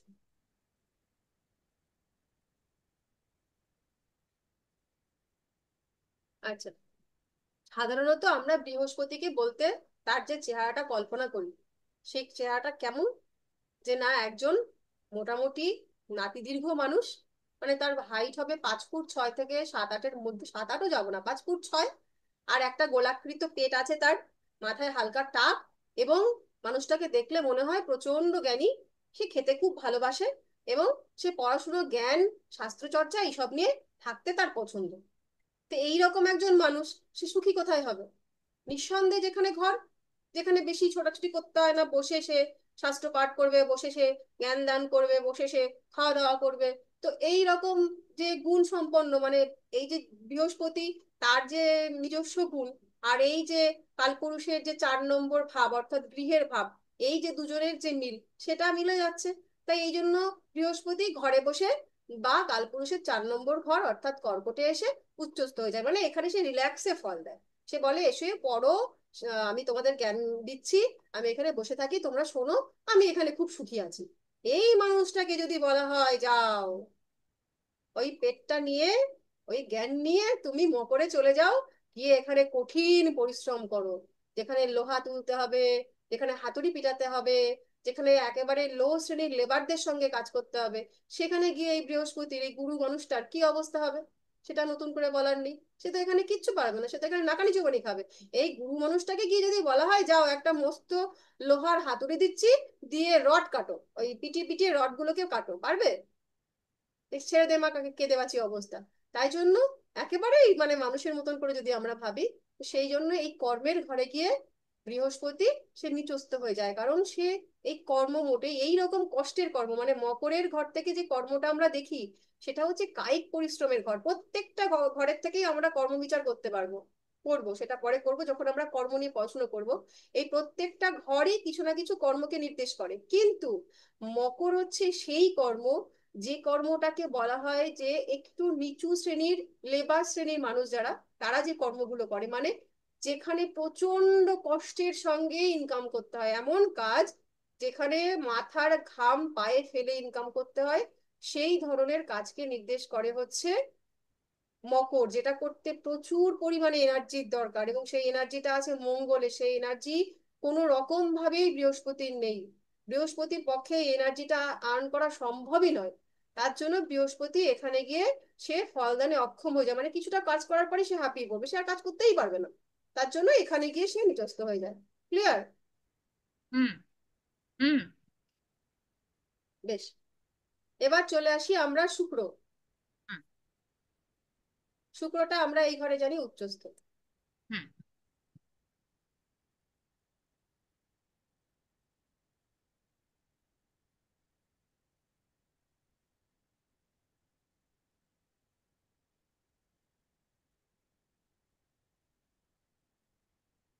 এই ঘরটা নিচস্থ।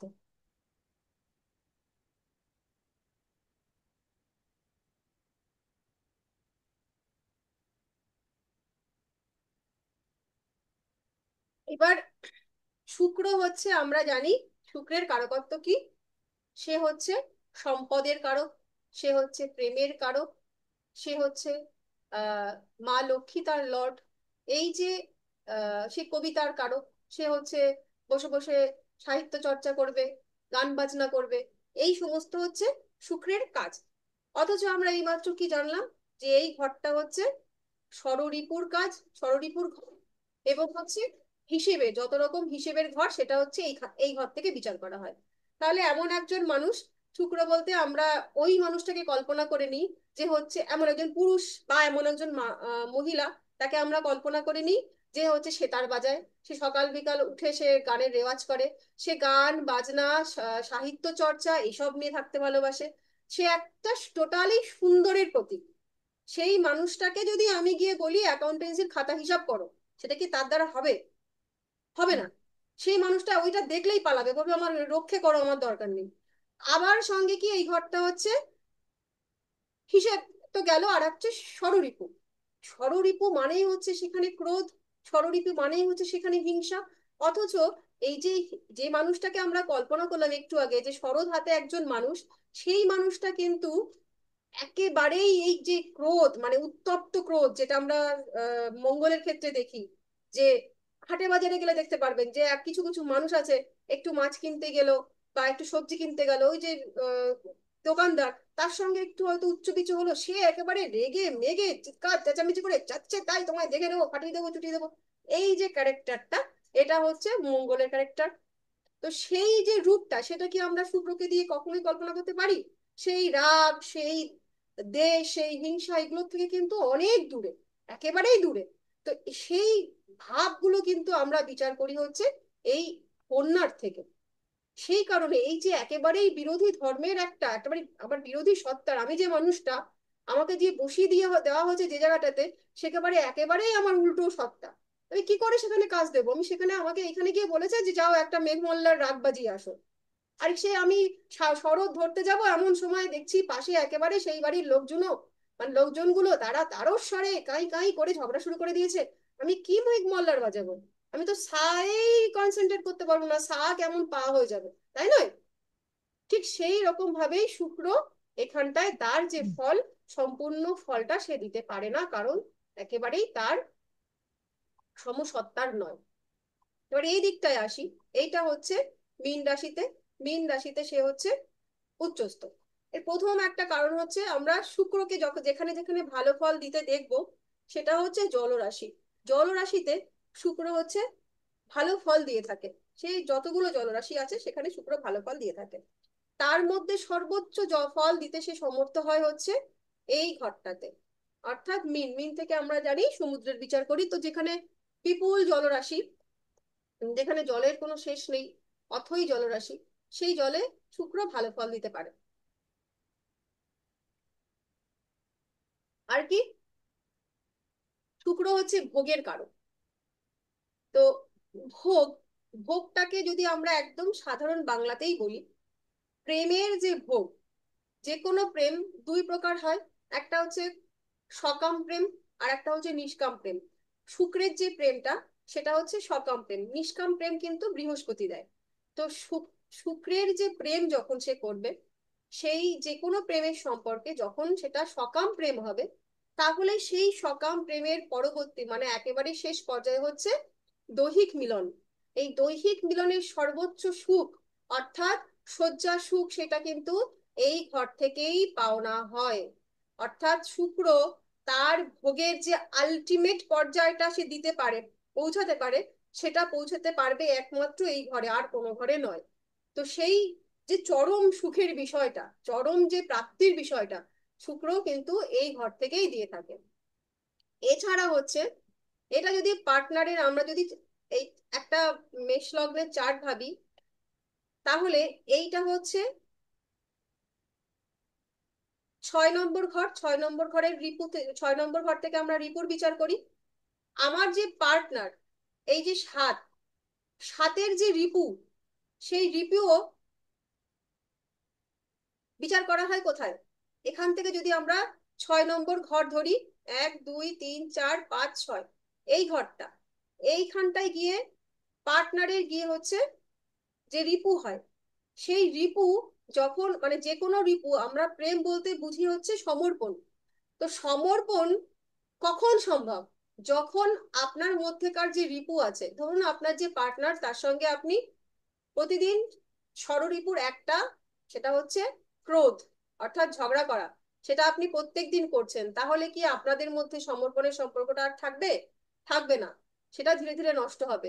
তো এই সমর্পণ, পূর্ণ মাত্রায় সমর্পণ করতে গেলে একজন মানুষ আর একজনের মানুষের কাছে একেবারেই যদি আমরা সমর্পিত হতে চাই, সেক্ষেত্রে কি করতে হয়? আমাদের যে ষড়রিপু, অর্থাৎ ইগো, ঈর্ষা, তারপরে মোহ, অনিয়ন্ত্রিত কাম, রাগ, ক্রোধ, এগুলোকে বিসর্জন দিতে হয়, জলাঞ্জলি দিতে হয়। সেই জলাঞ্জলি দিতে পারলেই তাহলে আমরা উল্টো দিকের মানুষটাকে বলতে পারবো, বা উল্টো দিকের মানুষটার কাছে পূর্ণ সমর্পিত হতে পারবো। আর এই সমর্পণের ভাব হচ্ছে কিন্তু এই মীন রাশি। তো সেই কারণে শুক্র প্রেম এবং সমর্পণের কারক, যেটা সে পূর্ণ মাত্রায় এই ঘরটার থেকে পেতে পারে। তো সেই কারণে এই যে যতগুলো কারণ বললাম, সেই 3টে 4টে কারণেই কিন্তু শুক্র হচ্ছে মীনের ঘরে। আর একটা কারণ আমরা জানি যে সেটা হচ্ছে শুক্র এবং বৃহস্পতি দুজনেই কিন্তু গুরু। হুম। শুক্রকে বলা যায় যে তাকে প্রতারিত করা হয়েছিল এবং সে পরবর্তীকালে দৈত্যদের গুরু হয়, কিন্তু শুক্র কিন্তু বৃহস্পতির তুলনাতেও, যদি তুলনা করা উচিত নয়, কিন্তু তুলনাতেও কিন্তু বৃহস্পতির সাপেক্ষে সে বেশি গুণবান। মৃত সঞ্জীবিনীর যে বিদ্যাটা, সেটা কিন্তু বৃহস্পতির কাছে ছিল না, সেটা ছিল হচ্ছে শুক্রের কাছে। তো এই যে ঘরটা মিনের ঘর, এই ঘরটা হচ্ছে গুরুর শ্রেষ্ঠতর আসনের ঘর। তো এখানে শুক্র গুরু হিসাবে সেই আসনটা পাচ্ছে, সেই কারণেও কিন্তু শুক্র এখানে পূর্ণ ফল দিতে সক্ষম। ক্লিয়ার? ম্যাম, বলুন। না, না, ক্লিয়ার ম্যাম। ওকে। হুম হুম। আচ্ছা, শুক্র গেল। এবার শনি। হুম শনি তো একেবারেই খুব সোজা। হুম। শনি ওই সূর্য যা ছিল তার ঠিক উল্টো উল্টো, অর্থাৎ এই ঘরটাতে শনি উচ্চস্থ।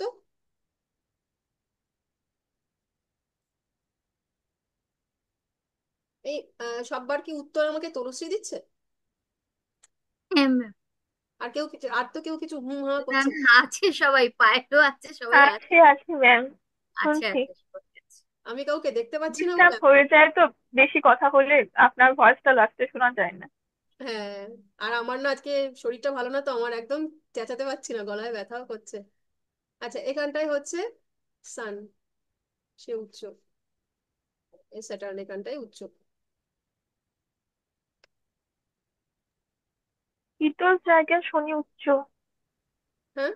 ম্যাম, কি? শীতল স্থানে শনি, শীতল স্থান তুলা লগ্ন, তুলা রাশি শীতল স্থান আপনি বললেন, সেখানে শনি শনি তো খুব ডিসিপ্লিন পার্সন না। শনি হচ্ছে তুলা রাশিতে উচ্চস্থ, মেষ রাশিতে নিচস্থ। হ্যাঁ, শনিকে আমরা, আপনি বলেন। দেখো, একেবারে উল্টো উল্টো দেখে নাও। শনি নিজে হচ্ছে ঠান্ডা গ্রহ। হুম। সে গিয়ে বসে আছে এই ঠান্ডা জায়গাতে, তাহলে তার একদম আরামই আরাম। তার একেবারে কোনো রকম বাধা নেই, কোনো রকম বিপত্তি নেই। তুলার ঘরটা সব থেকে ঠান্ডার ঘর। হুম। এইখানে বৈশাখ জ্যৈষ্ঠ আষাঢ় শ্রাবণ ভাদ্র আশ্বিন কার্তিক মাস, কার্তিক মাসে সূর্যের যে রেটা পড়ে না, সেটা তুলনামূলকভাবে তীর্যকভাবে পড়ে বলে এই সময় শীতের শুরু হয়। কার্তিক অগ্রহায়ণ মাস মূলত আমাদের এখানে বেশ ঠান্ডা, তাই না? অগ্রহায়ণ পৌষটাকে আমরা শীতকাল হিসেবে গণ্য করি। তো কার্তিক মাস থেকে মোটামুটি সূর্যের যে রশ্মিটা পৃথিবীর উপর পড়ে, সেটা তীর্যকভাবে পড়ার জন্য এখানে তাপমাত্রাটা অনেক কম থাকে, এবং সেই কারণে শনি এখানে কিন্তু কোনো রকমই বাধার সৃষ্টি পায় না। আরো তার হচ্ছে আহ, বন্ধুর ঘর, সেটা তো একটা রইলই। এবং তার যে তত্ত্বগত এবং গুণগত যা কিছু তার রয়েছে, সেখানে সে কোনো রকম ভাবেই বাধাপ্রাপ্ত হচ্ছে না। ফলে এখানে সে খুব ভালো ফল দিতে পারে। উল্টো দিকে এইখানে মেষের ঘর, একেতে শত্রুর ঘর, আর তারপরে হচ্ছে অগ্নি তত্ত্বের ঘর। বাবা গো, সে নিজে একজন ঠান্ডা মানুষ, তাকে একেবারে আগুনের মধ্যে ফেলে দিয়েছে। কি করে সে ভালো থাকবে? সে তো ওখানে পাগল পাগল হয়ে যাবে, সে ওখানে ফল দিতে পারবেই না। তার তো জ্বালা পোড়া শুরু হয়ে যাচ্ছে, ওই আগুন সহ্য করবে কি করে? সে সহ্য করতেই পারে না। ফলে এইখানটায় সে হচ্ছে তার নিচস্থ ফল দেয়। সূর্য এবং আহ মানে শনি, এই দুজনের তত্ত্বটা একেবারেই মানে সেম টাইপের, শুধু এদিক আর ওদিক করা। এটা একেবারেই সোজা মনে রাখা। শুধু তত্ত্বটুকু মনে করলেই হবে, অগ্নিতত্ত্ব। আর এখানে হচ্ছে বায়ুতত্ত্ব। বায়ুটা ঠান্ডা বাতাসে আসলে শনি ঠান্ডা থাকে, ভালো ফল দেয়। আর গরমে গিয়ে শনি একেবারে সহ্য করতে পারে না, কারণ সে ঠান্ডা প্রিয় মানুষ। সে এখানে গিয়ে একেবারেই মানে তার অবস্থা খুব শোচনীয় হয়ে যায়। আর পশ্চিম দিকেই শনি থাকে, তো পশ্চিম দিকেই আছে। পশ্চিম তার নিজের ওটা দিক পূর্ব থেকে রয়েছে, দিকেই, আর হ্যাঁ। এটা পূর্ব দিক, তার একেবারে ঠিক উল্টো দিক হয়ে গেল। ঠিক। ভালো, সুন্দর হলো। তাহলে শনি হুম। হয়ে গেল। এবার কাকে বাকি আছে আমাদের? রাহু কেতু। রাহু কেতু। হ্যাঁ, রাহু কেতু। রাহু আমরা জানি এই ঘরটাতে উচ্চস্থ, মতান্তরে মিথুনে, আমরা এই ঘরটাই নেব। ঠিক। মিথুন আর ধনু, মিথুনে উচ্চস্থ। না, রাহু হচ্ছে মিথুন এবং বৃষ দুটো ঘরে উচ্চস্থ, তো আমরা এখানে নেব রাহু হচ্ছে মূলত, আমরা বৃষ ঘরে, বৃষেতে নেব উচ্চস্থ, এবং এই ঘরটাতে নেব নিচস্থ।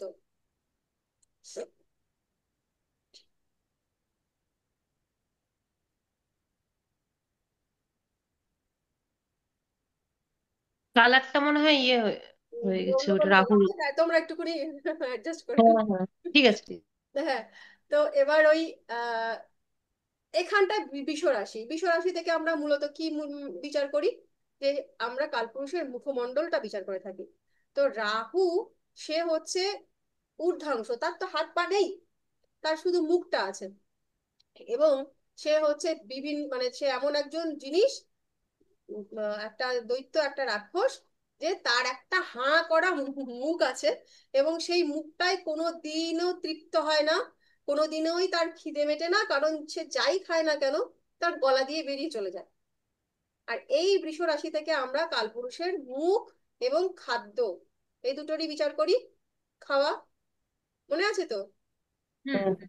হ্যাঁ, তো সেই কারণে এই ঘরটাতে এসে রাহু একেবারে পরিতৃপ্ত ভাবে হাঁ করে খেতে পারে। তার সেই অসুবিধাটাও হয় না।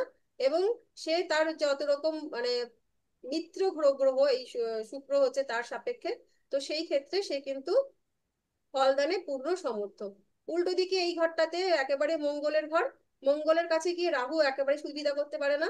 মঙ্গল রাহুকে একেবারে নিজের কাছে, মানে মঙ্গল রাহুর ক্ষেত্রে সর্বদাই একটু চাপে থাকে। হুম। আর তারপরে হচ্ছে এই ঘরটাতে, মানে মঙ্গল হচ্ছে রাহুর আহ উল্টো ধর্মের আর কি একজন ব্যক্তি বা ব্যক্তিত্ব।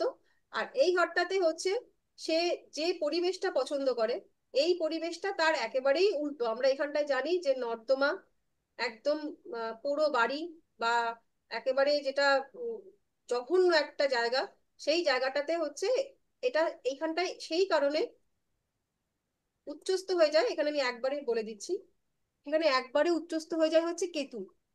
সেই কেতু তার ফলদান করতে পূর্ণ সমর্থ, কারণ কেতুর যে স্বভাব সেটা আমরা কি জানি, যে সে নিজে হচ্ছে ঘরবন্দি, সে নিজে হচ্ছে নোংরা, নিজেকে অপরিষ্কার নোংরা আবর্জনার মধ্যে রাখতে পছন্দ করে। ধুল ধুল বালি, যেখানে মাকড়সার জাল পড়ে রয়েছে এইরকম বাড়ি তার পছন্দ। সেই নোংরা, মানে আহ এমন জায়গা যেখানে নোংরা কীট ইত্যাদি সেই রকম, মানে কেতুকেও তো কীটের সঙ্গে করা হয় বিচার। সাপ, কেতু মানে সাপকে বিচার করা হয়। সাপ মূলত দেখবে যে স্যাঁতসেঁতে জায়গাতেই থাকতে পছন্দ করে। সাপ কখনোই পরিষ্কার পরিচ্ছন্ন উঠোনে ফুল বাগানে থাকে কম, সে স্যাঁতসেঁতে জায়গাতেই থাকে বেশি। তো সেই কারণে এই জায়গাটাতে হচ্ছে কেতু ফল দানে সক্ষম। একেবারেই উল্টো ব্যাখ্যা, এখানে তার মুখ নেই, মাথা নেই, বুদ্ধি নেই। তো সেই ক্ষেত্রে সেই কেতু কিন্তু উল্টো দিকের ঘর, অর্থাৎ এই শুক্রের ঘরে, এবং কেতুর সাপেক্ষে এই ঘরটা হয়ে যাচ্ছে শত্রুর ঘর। এই ঘরে কিন্তু সে ফলদানে একেবারেই অসমর্থ, মানে নিচস্থ ফল দেবে। হলো? এইটুকু ক্লিয়ার হয়েছে? হ্যাঁ ম্যাম। বি- বৃষ রাশিকে আমরা সৌন্দর্যের সঙ্গে তুলনা করতে পারি ম্যাম, তাই বলছো? কোন রাশিকে? বৃষ রাশিকে। বৃষ রাশিকে, হ্যাঁ বৃষ রাশি, যেহেতু বৃষ রাশিকে সৌন্দর্যের সাথে তুলনা করব না, বৃষ রাশি থেকে আমরা মূলত, যেহেতু বৃষ রাশির মালিক গ্রহ সে হচ্ছে শুক্র, সেই শুক্র হচ্ছে সৌন্দর্যের কারক গ্রহ। তাই যে বৃষ রাশির জাতক জাতিকা, তারা হচ্ছে সৌন্দর্যের পূজারীরা। তারা মূলত আহ সঙ্গীত, তারপরে শিল্প, সাহিত্য, এই সৌন্দর্য, সৌন্দর্য বলতে আহ পার্থিব সৌন্দর্য বলতে যেটা বোঝায়, সবই তো সুন্দর, কিন্তু সাধারণ অর্থে যেটা সুন্দর, সেই সুন্দরের পূজারী দ্বারা হয়। কিন্তু বৃষরাশি থেকে মূলত আমরা বিচার করি হচ্ছে আমাদের মুখমণ্ডল, সেকেন্ড হাউস থেকে আমরা আমাদের ভ্রুয়ের নিচের থেকে শুরু করে এই গলা পর্যন্ত এই যে জায়গাটা, এটাকে বিচার করে থাকি। Clear? Okay ma'am. Okay ma'am. হুম। আচ্ছা, এবার ম্যাম, হ্যাঁ বলো। ম্যাম আরেকটা কোশ্চেন করবো। করো করো। বলছিলাম, আহ সূর্য আর চন্দ্র বাদে তো প্রতিটি গ্রহ হচ্ছে দুটি ভাবে অধিপতিত্ব পেয়েছে। হুম। এবং কোনো সময় হয়ে থাকে লগ্ন চার্টে একই গ্রহ হচ্ছে কেউ হচ্ছে ষষ্ঠ স্থানের সাথে সম্পর্ক আমি উদাহরণস্বরূপ বলছি যে বুধ, সে ষষ্ঠ স্থানেরও মালিক, আবার সেকেন্ড হাউসের মতো এক ভালো স্থানেরও মালিক। সে একটা কোনো মানে লগ্ন যাতে কোনো ধরে নিলাম দশম স্থানে বসেছে। তা আপনি যেটা বোঝালেন, খারাপ হল ভালো মন্দ এটা 100 বা 70 এ পার্সেন্টেজ হিসেবে ফলটা পাবে, তখন আমি কি হিসেবে ফলটা ধরবো? ও তো আচ্ছা, ভালোরও মালিক, খারাপেরও মালিক, দুটো। একেবারেই তাই। এইখানেই হচ্ছে আমাদের কর্ম, আমাদের ভাগ্য, সেখানে চলে যেতে হবে। হ্যাঁ, যখন একটা গ্রহ, এটা প্রত্যেকটা চার্টেরই হয়, যে সে তৃতীয়পতি ষষ্ঠপতি, বা তৃতীয়পতি সপ্তমপতি, এরকম দুটো ঘরের কারকত্ব হোল্ডার থাকে, এবং তাদের মধ্যে কোনো একটা ঘর হয়তো পজিটিভ ঘর, কোনো একটা ঘর হয়তো নেগেটিভ ঘর। সে কেমন ফল দেবে? তো মূলত হচ্ছে আমরা যখন প্রত্যেকটা গ্রহের কারকত্ব পড়েছিলাম, সেই কারকত্বের সময় দেখবে সেই গ্রহের যেমন কিছু ভালো কারকত্ব ছিল, তেমন কিন্তু কিছু খারাপ কারকত্বও ছিল। এবার এই 3 নম্বর ঘর এবং 6 নম্বর ঘর, এই দুটো ঘরেরও কিন্তু আলাদা আলাদা কালো কারকত্ব আছে। যদি এই গ্রহটা গিয়ে খারাপ জায়গাতে গিয়ে বসে, 3 নম্বর 6 নম্বর, এই 3 নম্বর এবং 6 নম্বরের ঘরের মালিক, 6 নম্বর ঘরের মালিক খারাপ, সে গিয়ে ধরলাম বসে রয়েছে 4 নম্বর ঘরে, সেখানে কিন্তু এই যে গ্রহটা, সে 3 নম্বর এবং 6 নম্বর ঘরের যে কারকত্ব, ভালো মন্দ মিশিয়েই ফল দেবে। কখন ফল দেবে? ফলটা কখন দেয়? সেই ফলটা দেবে হচ্ছে যখন ওই চার্টের নির্দিষ্ট গ্রহের দশা এবং অন্তর্দশা আসবে তখন ফলটা দেবো। ঠিক আছে? ওকে। ক্লিয়ার হয়েছে কি আদৌ? বোঝা হ্যাঁ গেছে হ্যাঁ, তো? বুঝতে পেরেছি। আচ্ছা। ওই যে ভালো ম্যাম বলতে আমি গেলে। একটা কোশ্চেন করবো? হ্যাঁ, বলুন। ম্যাম বলছি, আপনি যে কেতুর ক্যারেক্টার গুলো বললেন যে স্যাঁতসা জায়গায় থাকতে ভালোবাসে, নোংরা জায়গায় থাকতে ভালোবাসে, কেতু যদি ভালো অবস্থায় থাকে তাও কি তার মধ্যে এই গুণগুলো থাকবে, মানে দোষগুলো থাকবে? দেখো, প্রত্যেকটা গ্রহের, হ্যাঁ, প্রত্যেকটা হুম। গ্রহ, শুধু কেতুর ক্ষেত্রে বলছি না, তো হুম। প্রত্যেকটা গ্রহে এই যে নখানা গ্রহ আছে, মানে প্রত্যেকটা হুম। কুণ্ডলীতে লগ্ন সাপেক্ষে তারা প্রত্যেকেই আলাদা আলাদা ভাবে কখনো ভালোপতি, কখনো খারাপপতি। রবি কারোর ভালোপতি, হুম। রবি কারোর খারাপপতি। বৃহস্পতি আমরা জানি একেবারে সপ্তগুণ সম্পন্ন, একেবারে সে হচ্ছে শুদ্ধ গ্রহ। তথাপি এই হুম। বৃহস্পতি যদি অষ্টমপতি হয় তাহলে কিন্তু সে খারাপ ফলই দেবে। তো সেই রকম ভাবে তারপরেও খারাপ ফল দেবে, ঠিক আছে, কিন্তু তারপরেও প্রত্যেকটা গ্রহের নিজস্ব কারকত্ব আছে, তাই না? সেই হুম। নিজস্ব কারকত্ব কিন্তু কখনোই চেঞ্জ হয় না। শনিদেব সে যদি কারোর ভালোপতিও হয়, ভালো ভাবপতি হয়, তথাপি তার নিজস্ব যে কারকত্ব, সেই কারকত্ব কিন্তু কখনোই চেঞ্জ হবে না। যখনই জানবে প্রত্যেকটা গ্রহ প্রথমে তার কারকত্বের ফল দেয়, তারপরে গিয়ে ভাবের ফল দেয়। তো যদি এই বৃশ্চিক, এই কেতু, কেতু যখনই যে ঘরেই বসে থাকুক না কেন, প্রথমে তার কারকত্বের ফল দেবে, তারপরে ভাবের। রাইট? বলতে পারলাম? হ্যাঁ ম্যাম, ম্যাম। ওর যে নিজস্ব গুণগুলো আছে সেই গুণগুলো কোনোদিন পরিবর্তন হবে না। এবং ও যে ঘরে গিয়ে বসবে, ওর সেই নিজস্ব গুণ মানে বেগুনগুলো সেই ঘরের মধ্যে ফলিয়ে দেওয়ার চেষ্টা করবে। এটা হচ্ছে মানে নিয়ম। মানে শনিদেব যখন তোমার লগ্নে গিয়ে বসছেন, লগ্ন তো তোমার নিজের জায়গা, তোমার ভালো, তো শনিদেবের মধ্যে যে গুণগুলো আছে, অর্থাৎ ধরো আমরা একটা গুণ পড়েছিলাম যে শনিদেব হচ্ছে, তো প্রথম কথা হচ্ছে সে কর্মের কারক, আর হচ্ছে সে হচ্ছে অলসতারও কারক, পড়েছিলাম তো। তো শনি যদি ডিস্টার্ব হয়ে যায়, এই অলসতার কারক, অর্থাৎ তোমাকে কিন্তু অলস বানিয়েই ছাড়বে, লেট লতিফ বানিয়ে ছাড়বে।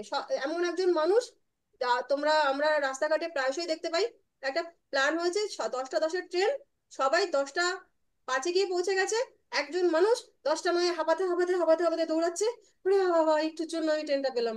এই মানুষটা হচ্ছে লগ্নের রাহুর লগ্নের শনির মানুষ, বা এই মানুষটার উপর হচ্ছে শনি প্রভাবিত, যারা অলওয়েজ লেট করে।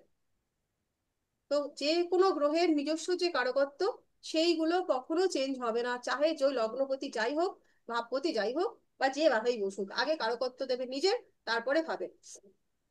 এইবার অল্প সময় আমাদের কাছে আছে, কয়েকটা সূত্র বলবো, সেগুলো শুধু লিখে নাও। সেগুলো সময় পেলে আজ বোঝাবো, না হলে নেক্সট দিন বোঝাবো। যে নিচ গ্রহ নিচস্থ তো হলো, এবার এই নিচস্থ হওয়ার সঙ্গে সঙ্গে গ্রহগুলো নিচভঙ্গও হয়, অর্থাৎ তার নিচস্থের যে খারাপ গুণটা সেটা কেটে যায়। নিচভঙ্গ মানে হচ্ছে ওই গ্রহের দশা অন্তর্দশায় সে উচ্চ গ্রহের মতন ভালো ফল দেবে। ঠিক না?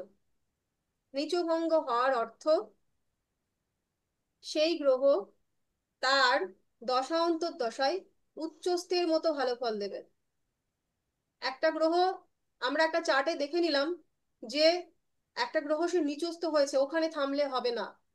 নিচস্থ হওয়ার পরেও দেখতে হবে যে সেই গ্রহটা আদেও নিচস্থ হয়েছে, না নিচস্থর পরে নিচভঙ্গও হয়েছে। যদি নিচভঙ্গ হয় তাহলে কিন্তু সেই গ্রহটা আর নিচস্থের ফল দেবে না। এবার সূত্র নম্বর 1। সূত্র ম্যাম নম্বর, কি বললেন, আর একবার বলুন। নিচভঙ্গ হওয়ার অর্থ সেই গ্রহ তার।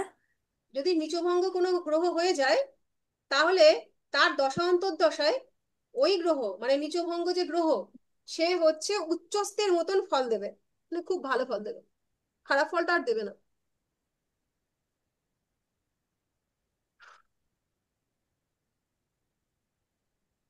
আছে? বলবো সূত্রগুলো? হ্যাঁ ম্যাম। প্রথম লিখে ফেলো। যদি জন্মচার্টে কোনো গ্রহ নিচস্থ হয় কিন্তু নবাংশে গিয়ে উচ্চস্থ হয়ে যায়, তাহলে সেই গ্রহটি আর নিচস্থ থাকবে না, সে উচ্চস্থের মতন ফল দেবে। লগ্ন চার্টে নিচস্থ কিন্তু নবাংশে গিয়ে উচ্চস্থ, নবাংশ আমরা এখনো শিখিনি, অনেক দেরি, শুধু লিখে রাখো।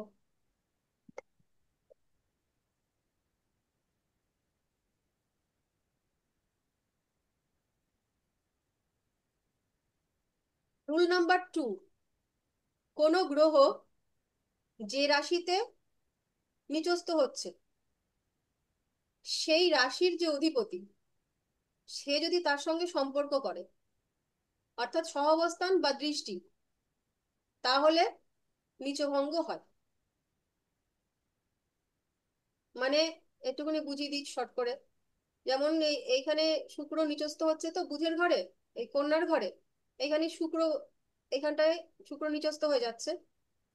এবার শুক্রের সঙ্গে যদি এই বুধের, এই যেমন এইখানটায় বুধটা বসেই আছে, যদি এরকম বুধ বসে থাকে বা বুধ দৃষ্টি দেয়, অর্থাৎ বুধের সপ্তম দৃষ্টি, বুধ যদি সেই সপ্তম দৃষ্টিটা দেয়, তাহলে এই শুক্রের যে নিচস্থ দশা ছিল সেই নিচস্থ দশাটা ভেঙে গিয়ে নিচভঙ্গ হয়ে গেল। ম্যাম আরেকবার বলুন, বুঝতে পারলাম না সেকেন্ড পয়েন্টটা। গ্রহ যে রাশিতে নিচস্থ হচ্ছে সেই রাশির যে অধিপতি, মালিক গ্রহ, সে যদি তার সঙ্গে সহাবস্থান করে বা দৃষ্টি দেয়, তাহলে গ্রহটির নিচভঙ্গ হলো।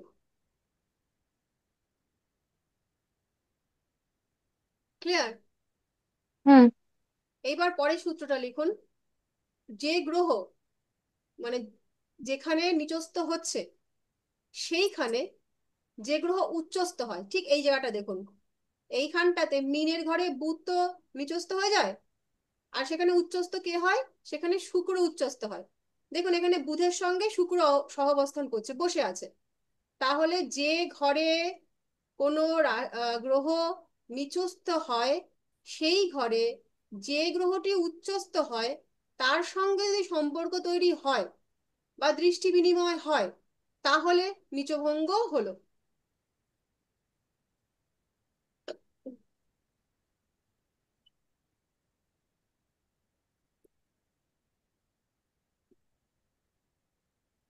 হয়েছে? এটা লেখা হয়েছে? ম্যাম আরেকবার বলবেন, যে হ্যাঁ বলছি। ঘরে কোনো গ্রহ। কোনো গ্রহ যে রাশিতে নিচস্থ হয় হুম। সেই রাশিতে যে গ্রহ উচ্চস্থ হয়, মানে এই যে মিনের ক্ষেত্রে বুধ নিচস্থ হয়েছে মিনে, আর হুম। ওই ঘরেতেই আবার শুক্র উচ্চস্থ হয় তো। হুম। তো দেখুন এই যে বুধ এবং শুক্র এক ঘরে বসে আছে, এইখানটায় দেখুন জাস্ট, হ্যাঁ, বুধ এবং হ্যাঁ, হ্যাঁ। শুক্র এক ঘরে বসে আছে। তাই জন্য বুধের যে নিচস্থ হয়ে যাওয়া, নিচস্থ হয়েছিল, সেটা কিন্তু নিচভঙ্গ করে দিল এই শুক্র এখানে থেকে। আবার যদি শুক্র এখানে সপ্তম দৃষ্টিটা দিত, হ্যাঁ। তাহলে কিন্তু নিচভঙ্গটা হতো। তাহলে লিখবেন হচ্ছে যে ঘরে কোনো গ্রহ, মানে যে রাশিতে কোনো গ্রহ নিচস্থ হয় ওই রাশিতে যে গ্রহ উচ্চস্থ হয় তার সহাবস্থান বা তার দৃষ্টি নিচভঙ্গ করে।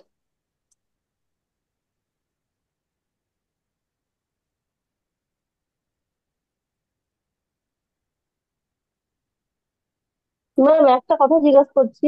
হুম। বলছি যে আপনি যে সেকেন্ডটা বললেন, যে সেকেন্ড, এটা যে সেকেন্ড প্যারাটা, ওই যে বললেন যে দৃষ্টি দেয়, এটা কে কাকে দৃষ্টি দিতে হবে? যে দেখুন, নিচস্থ গ্রহ সে দৃষ্টি দেবে, না যে মানে ওই যে ঘরের মালিক সে দৃষ্টি ওই দেবে? ঘরের মালিক দৃষ্টি দেবে, হ্যাঁ।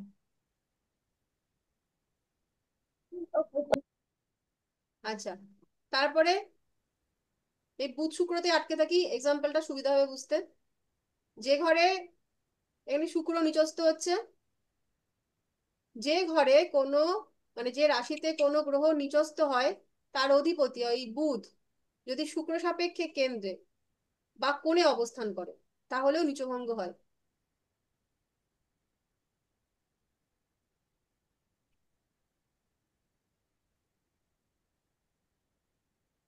হয়েছে? ক্লিয়ার হয়েছে? এটা লিখেছেন? না ম্যাম, লিখছি। হুম। যে হ্যাঁ। রাশিতে কোনো গ্রহ নিচস্থ হয় সেই ঘর সাপেক্ষে। এক সেকেন্ড, এক সেকেন্ড, হোল্ড অন।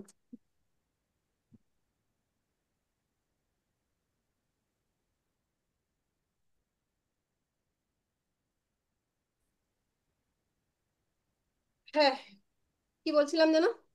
হ্যাঁ, যে ঘরে বা রাশিতে কোনো গ্রহ নিচস্থ হয় সেই ঘর সাপেক্ষে যদি সেই রাশির যে অধিপতি, মানে এখানেতে শুক্র নিচস্থ হচ্ছে, তাহলে এই হ্যাঁ রাশির অধিপতি বুধ এই শুক্র সাপেক্ষে কেন্দ্রে বা কোণে অবস্থান করবে,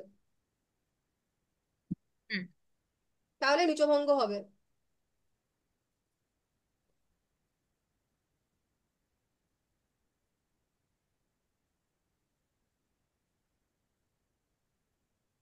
আর একদম শেষ পয়েন্ট লিখবো যে আর কেন্দ্রে বসে থাকবে, কেন্দ্র রাশির মালিক কেন্দ্র কেন্দ্র। বা কোণে, মানে এক আচ্ছা আচ্ছা। নয় বা 1 4 7 10।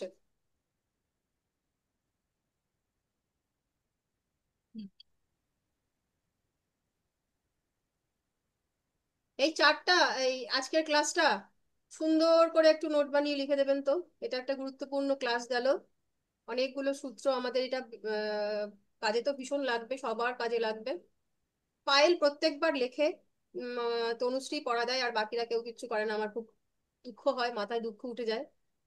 তো এবার আমি একটাও তো খুব, ম্যাম একটার হ্যান্ড রাইটিংটা বেশ ভালো লাগলো, একটা আরো সব কেউ দিয়েছিল, বেশ ভালো সুন্দর সুন্দর হ্যান্ড রাইটিং দেখলাম। ওইটা তো একটা অন্য ক্লাসের আগের আরেকটা না ক্লাস। না, হ্যাঁ ওটা তো খুবই সুন্দর। আর ওই ক্লাসটা আমি শুনেওছি, স্টুডেন্টরা বেশ অ্যাক্টিভ, বেশ সুন্দর পড়াশোনা করছে, খুব ভালো পড়াশোনা দেখলাম। এটা মানে ওখানে 2025 সম্ভবত। ওখানে রীতিমতো 30 35 জন ক্লাস করেন ওইটায়, অনেক তাই, অনেক। অনেকে হুম। তো খুব সুন্দর আনসার করে।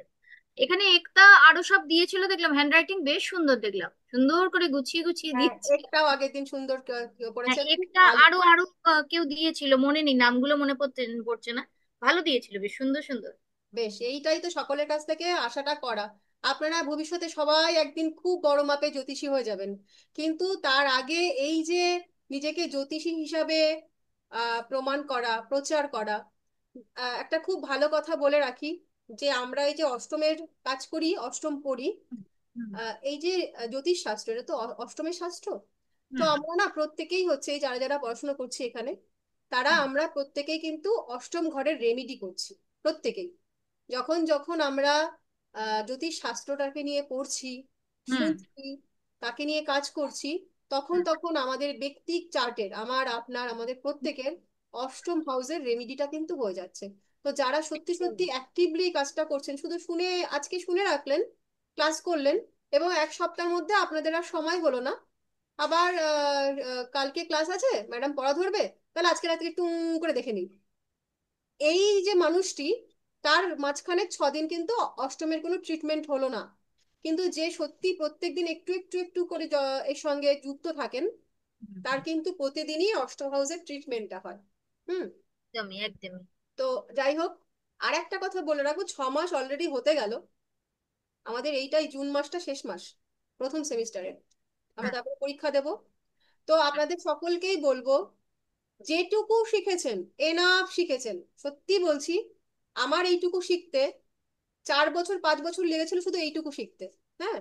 তো আপনারা আপনারা এবং সাথে আমি, আমরা দুজন, আমরা দুই তরফের মানুষই লাকি যে আমরা এইটা। না ম্যাম, আমরা লাকি আপনাদের মতো গুরু পেয়ে, এটা আমি আজকে বলতে বাধ্য হলাম। মানে সত্যি কথাই খুব ভালো, মানে আপনি যেভাবে পড়া ধরেন, মানে বলতে বাধ্য হচ্ছে আজকে, আমি বলি না জেনারেলি, আপনি এত সুন্দর পড়া ধরেন, এইটা কিন্তু কোনো স্কুলে কোনো জায়গায় পাওয়া যায় না। আর সেটার উদ্দেশ্য একটাই, যে আপনারা সড়গড় হন, বলতে হ্যাঁ বলতে ম্যাম, পড়াটা ধরেন বলেই কাজটা হয়ে যায়, মানে আমাদের আপনার মনে এই থাকে। পড়া ধরা, আপনার ধৈর্য, আমার মেয়ে আগের দিন ছিল, মেয়ে থাকে না, আগের দিন ছিল, বিশ্বাস করুন আমার মেয়ে বলছে ওনার অসীম ধৈর্য। তো এইটাই আমাদের পাও সকলের উদ্দেশ্য, যে আমাদের এই যে শাস্ত্রটা, এটা তো গুরুমুখী বিদ্যা। এবং একদমই। দেখুন, সত্যি যদি কেউ বলে থাকে যে অনলাইনে আবার জ্যোতিষ শিক্ষা হয়, তো হ্যাঁ হয়, কারণ এটা আমরা গুরুমুখী বিদ্যাই শিখছি। আমরা আমাদের প্রত্যেকের মাঝখানে, আপনার এবং আমার মাঝখানে ব্যবধান কতটুকুনি, যে হুম ল্যাপটপে ক্লাস করছেন তার হাফ ইঞ্চির, যে ফোনে ক্লাস করছেন তার আরো কম, তাই হুম তো? হুম এইটুকুর ব্যবধান, আমরা এপারে আর আপনি ওপারে বসে আছেন। আমরা তো কথাগুলো শুনছি, প্রতিদিন হুম। শুনছি, পড়াটা করা মানে হচ্ছে repeat and repeat and repeat, শুনতে শুনতে শুনতে শুনতে আপনার কিন্তু এটা মুখস্থ করে জ্যোতিষবিদ্যা হয় না। আজ না মুখস্থ করবেন, 1 মাস পরে ভুলে যাবেন, কিন্তু যত বেশি চর্চা আপনারা করবেন, তত আপনাদের একদম ব্রেনের মধ্যে একদম। গেঁথে যাবে। হুম।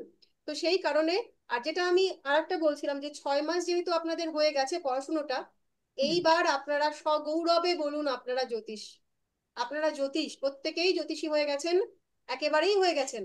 হ্যাঁ, এবার বিচার। প্রথম কথা, আপনারা যেদিন থেকে জ্যোতিষ শিখতে এসেছেন সেই দিন থেকেই আপনারা দৈবজ্ঞ স্যার বলেছিলেন। কারণ আমাদের জন্ম চার্টে এই কম্বিনেশনটা না থাকলে আমরা জ্যোতিষ পড়তে পারি না। আর জ্যোতিষ আমরা কেন পড়তে পারছি? কারণ আমাদের এই যে দেহটা, এই দেহটার মধ্যে যে আত্মাটা রয়েছে, তার যে প্রিভিয়াস কর্মগুলো ছিল, তাতে কিন্তু সে অলরেডি কয়েকটা জনম ধরে বা কয়েকশো জনম ধরে এই শাস্ত্রটাকে কিন্তু সে টেনে নিয়ে আসছে, তবে আমরা এই জন্মেও পেরেছি। না হলে পৃথিবীতে প্রায় 700 কোটি মানুষ, আমরা এই কজনই কেন শিখছি? তো এটা একদম। আমাদের পরম সৌভাগ্য যে ঈশ্বর আমাদেরকে সেই শাস্ত্রটাকে পড়ার অনুমতি দিয়েছেন, এবং আমাদের এই ভিতরের সেই আত্মাটা, সেই কর্মটাকে টেনে নিয়ে আসতে পেরেছে এ জন্ম পর্যন্ত। একদম। তো আপনারা সগৌরবে বলবেন যে আমরা জ্যোতিষী, পাড়া প্রতিবেশীকে বলুন, বন্ধুকে বলুন, আত্মীয়দের বলুন যে আমি জ্যোতিষী, আমি জ্যোতিষ শাস্ত্র পড়ি এবং আমি এটা নিয়ে কাজ করতে যাব, কাজ করব। আজ থেকে শুরু করলে আপনার কিন্তু যাদের ভীষণ রাহুকেন্দ্রিক ভাগ্য, তারা রাতারাতি কলাগাছ হয়ে যাবে। বাকিদের কিন্তু অনেক পরিশ্রম করতে হবে নিজেকে এস্টাবলিশ করার জন্য, কারণ এখন ফোনে ফোনে ঘরে ঘরে জ্যোতিষী। তো হুম সেই হুম জন্য হুম হুম আপনাদের হুম। কিন্তু এখন থেকেই স্ট্রাগলে নেমে পড়তে হবে। তাহলে বছর দুয়েক পরে গিয়ে আপনারা টাকায় হাওয়া খেতে পারবেন। যাই হোক। ম্যাম, সবসময় একটা টাকা না, কথা মনের জিজ্ঞাসা সুখটা, করতে পারবো? আত্মার শান্তিটাও বড়। হ্যাঁ, সেটা তো বটেই, কিন্তু ম্যাম, আসলে একটি প্রশ্ন। কলিযুগ তো, এই কলিযুগে আবার মনের সুখ নিয়ে বেশিক্ষণ এগোনো যায় না, কারণ রাহুকেন্দ্রিক হ্যাঁ অবশ্যই। না মানে অন্য ফিল্ড যেমন সাপোজ আমার আছে ঠাকুরের আশীর্বাদে এটাকে আমি প্যাশন, এবং এটা আলাদা আমার কাছে, মানে এটা যে অন্য এতে। হ্যাঁ, দুই তরফের মানুষ আমরা শিখছি।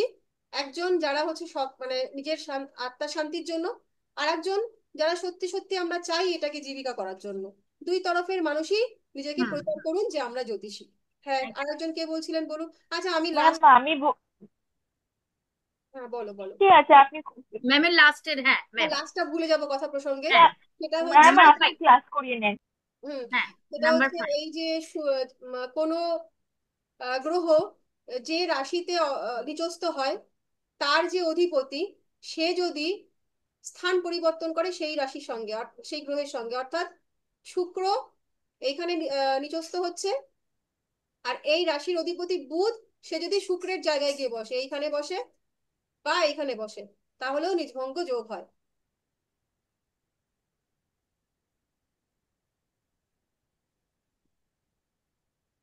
মানে শুক্র এসে বুধের ঘরে বসছে এবং বুধ গিয়ে শুক্রের ঘরে বসছে, তাহলে নিচভঙ্গ যোগ হয়। এই কটা পয়েন্ট ফলো করলেই আমাদের নিচভঙ্গ যোগ শেখা হয়ে যাবে। তার মানে আমরা একটা চার্ট প্রথমে খুললাম, সেই চার্টটা দেখে আমি দেখলাম চার্টটা নিচস্থ হয়ে রয়েছে। তো আমরা সঙ্গে সঙ্গে বলে দেবো না নিচস্থ হয়ে রয়েছে, কারণ আমাদের সঙ্গে সঙ্গে এতগুলো পয়েন্টও মেলাতে হবে। একটা পয়েন্ট মিলে গেলেও কিন্তু সে নিচভঙ্গ হয়ে গেল। আর যারা, এবার বলবো প্র্যাকটিসের জন্য, যারা হচ্ছে সফটওয়্যার কেনার জন্য ভাবছেন, আমাদের ই কুণ্ডলী সফটওয়্যার আছে যেটা নিয়ে আমরা কাজ করি, আমি স্যার আমরা সকলে। এই ই কুণ্ডলীটা যদি আপনারা নিজেরা প্র্যাকটিসের জন্য কিনতে চান, তাহলে হেমন্ত বাবুর সঙ্গে আপনারা যোগাযোগ করবেন। আপনারা গ্রুপে কিছু রেমিডিজের ছবি ছবি যেগুলো পান, হেমন্ত বাবু পাঠান, ব্রেসলেট ট্রেসলেট এগুলো ছবি পান। হ্যাঁ হ্যাঁ হ্যাঁ, তো পাঠানো। হেমন্ত বাবুর সঙ্গে আপনারা যোগাযোগ করবেন, ওনার কাছ থেকে আপনারা সফটওয়্যারটা কিন্তু কিনে নিতে পারবেন আপনাদের প্র্যাকটিসের মানে জন্য। এই সফটওয়্যারটা ম্যাম, আমরা যেমন ওই অ্যাস্ট্রোসের আরেকটা আছে না, ওই পাঠিয়েছিলেন, আমি আমি নামটা মনে করতে ওটাতে পারছি না, ওই ওই দেখুন, ওই ওটাতে ওটা সফট। হ্যাঁ। ওটার থেকে, ওটা তো একটা সাধারণ সাধারণ একটা চার্ট বের না, করার। আর একটা দিয়েছিলেন না ম্যাম আপনি, আমার নামটা মনে করতে পারছি না এই মুহূর্তে, ওটাও আছে। আর ই কুণ্ডলিতে আমরা স্পেশাল কি পাবো সেটাই আমি জিজ্ঞেস করছি। এই ওই কুণ্ডলিতে অ্যাস্ট্রোলজি এন্ড হরোস্কোপ বলে আরেকটা আছে। ওটাতে শুধুমাত্র আপনার বার্থ চার্টটা বেরোয়। হুম। হুম আর আপনি যখন প্র্যাকটিসিং অ্যাস্ট্রোলজার হবেন, তখন আপনার এই হুম। সাধারণ চার্টে কাজ হবে না। এখন ফোন অন রেকর্ডে রয়েছে, তো আপনার একটা স্পেশাল চার্ট, স্পেশাল সফটওয়্যারের দরকার হবে। সো হ্যাঁ সেই হ্যাঁ। সফটওয়্যারটা, ই কুণ্ডলিটা যথেষ্ট ভালো সফটওয়্যার। তার মধ্যে আপনি আচ্ছা, একসঙ্গে ভাব ভাব চার্ট পাবেন, নবাংশ চার্ট পাবেন, chart সর্বাষ্টকটাও পাবেন। ওখানেও তো, হ্যাঁ, কোনো কিছু আপনি সর্বাষ্টকটাও পেয়ে পাবো। যাবেন। হ্যাঁ, সবকিছু আপনি একসঙ্গে ওখানে পেয়ে যাবেন। তো যার হুম যদি কোনো দরকার হয় আপনারা সেটা ওনার কাছ থেকে কিনতে পারেন। ঠিক আছে, এবার হুম। লাস্ট কোশ্চেন নেব, নিয়ে আমি ক্লাস বন্ধ করব।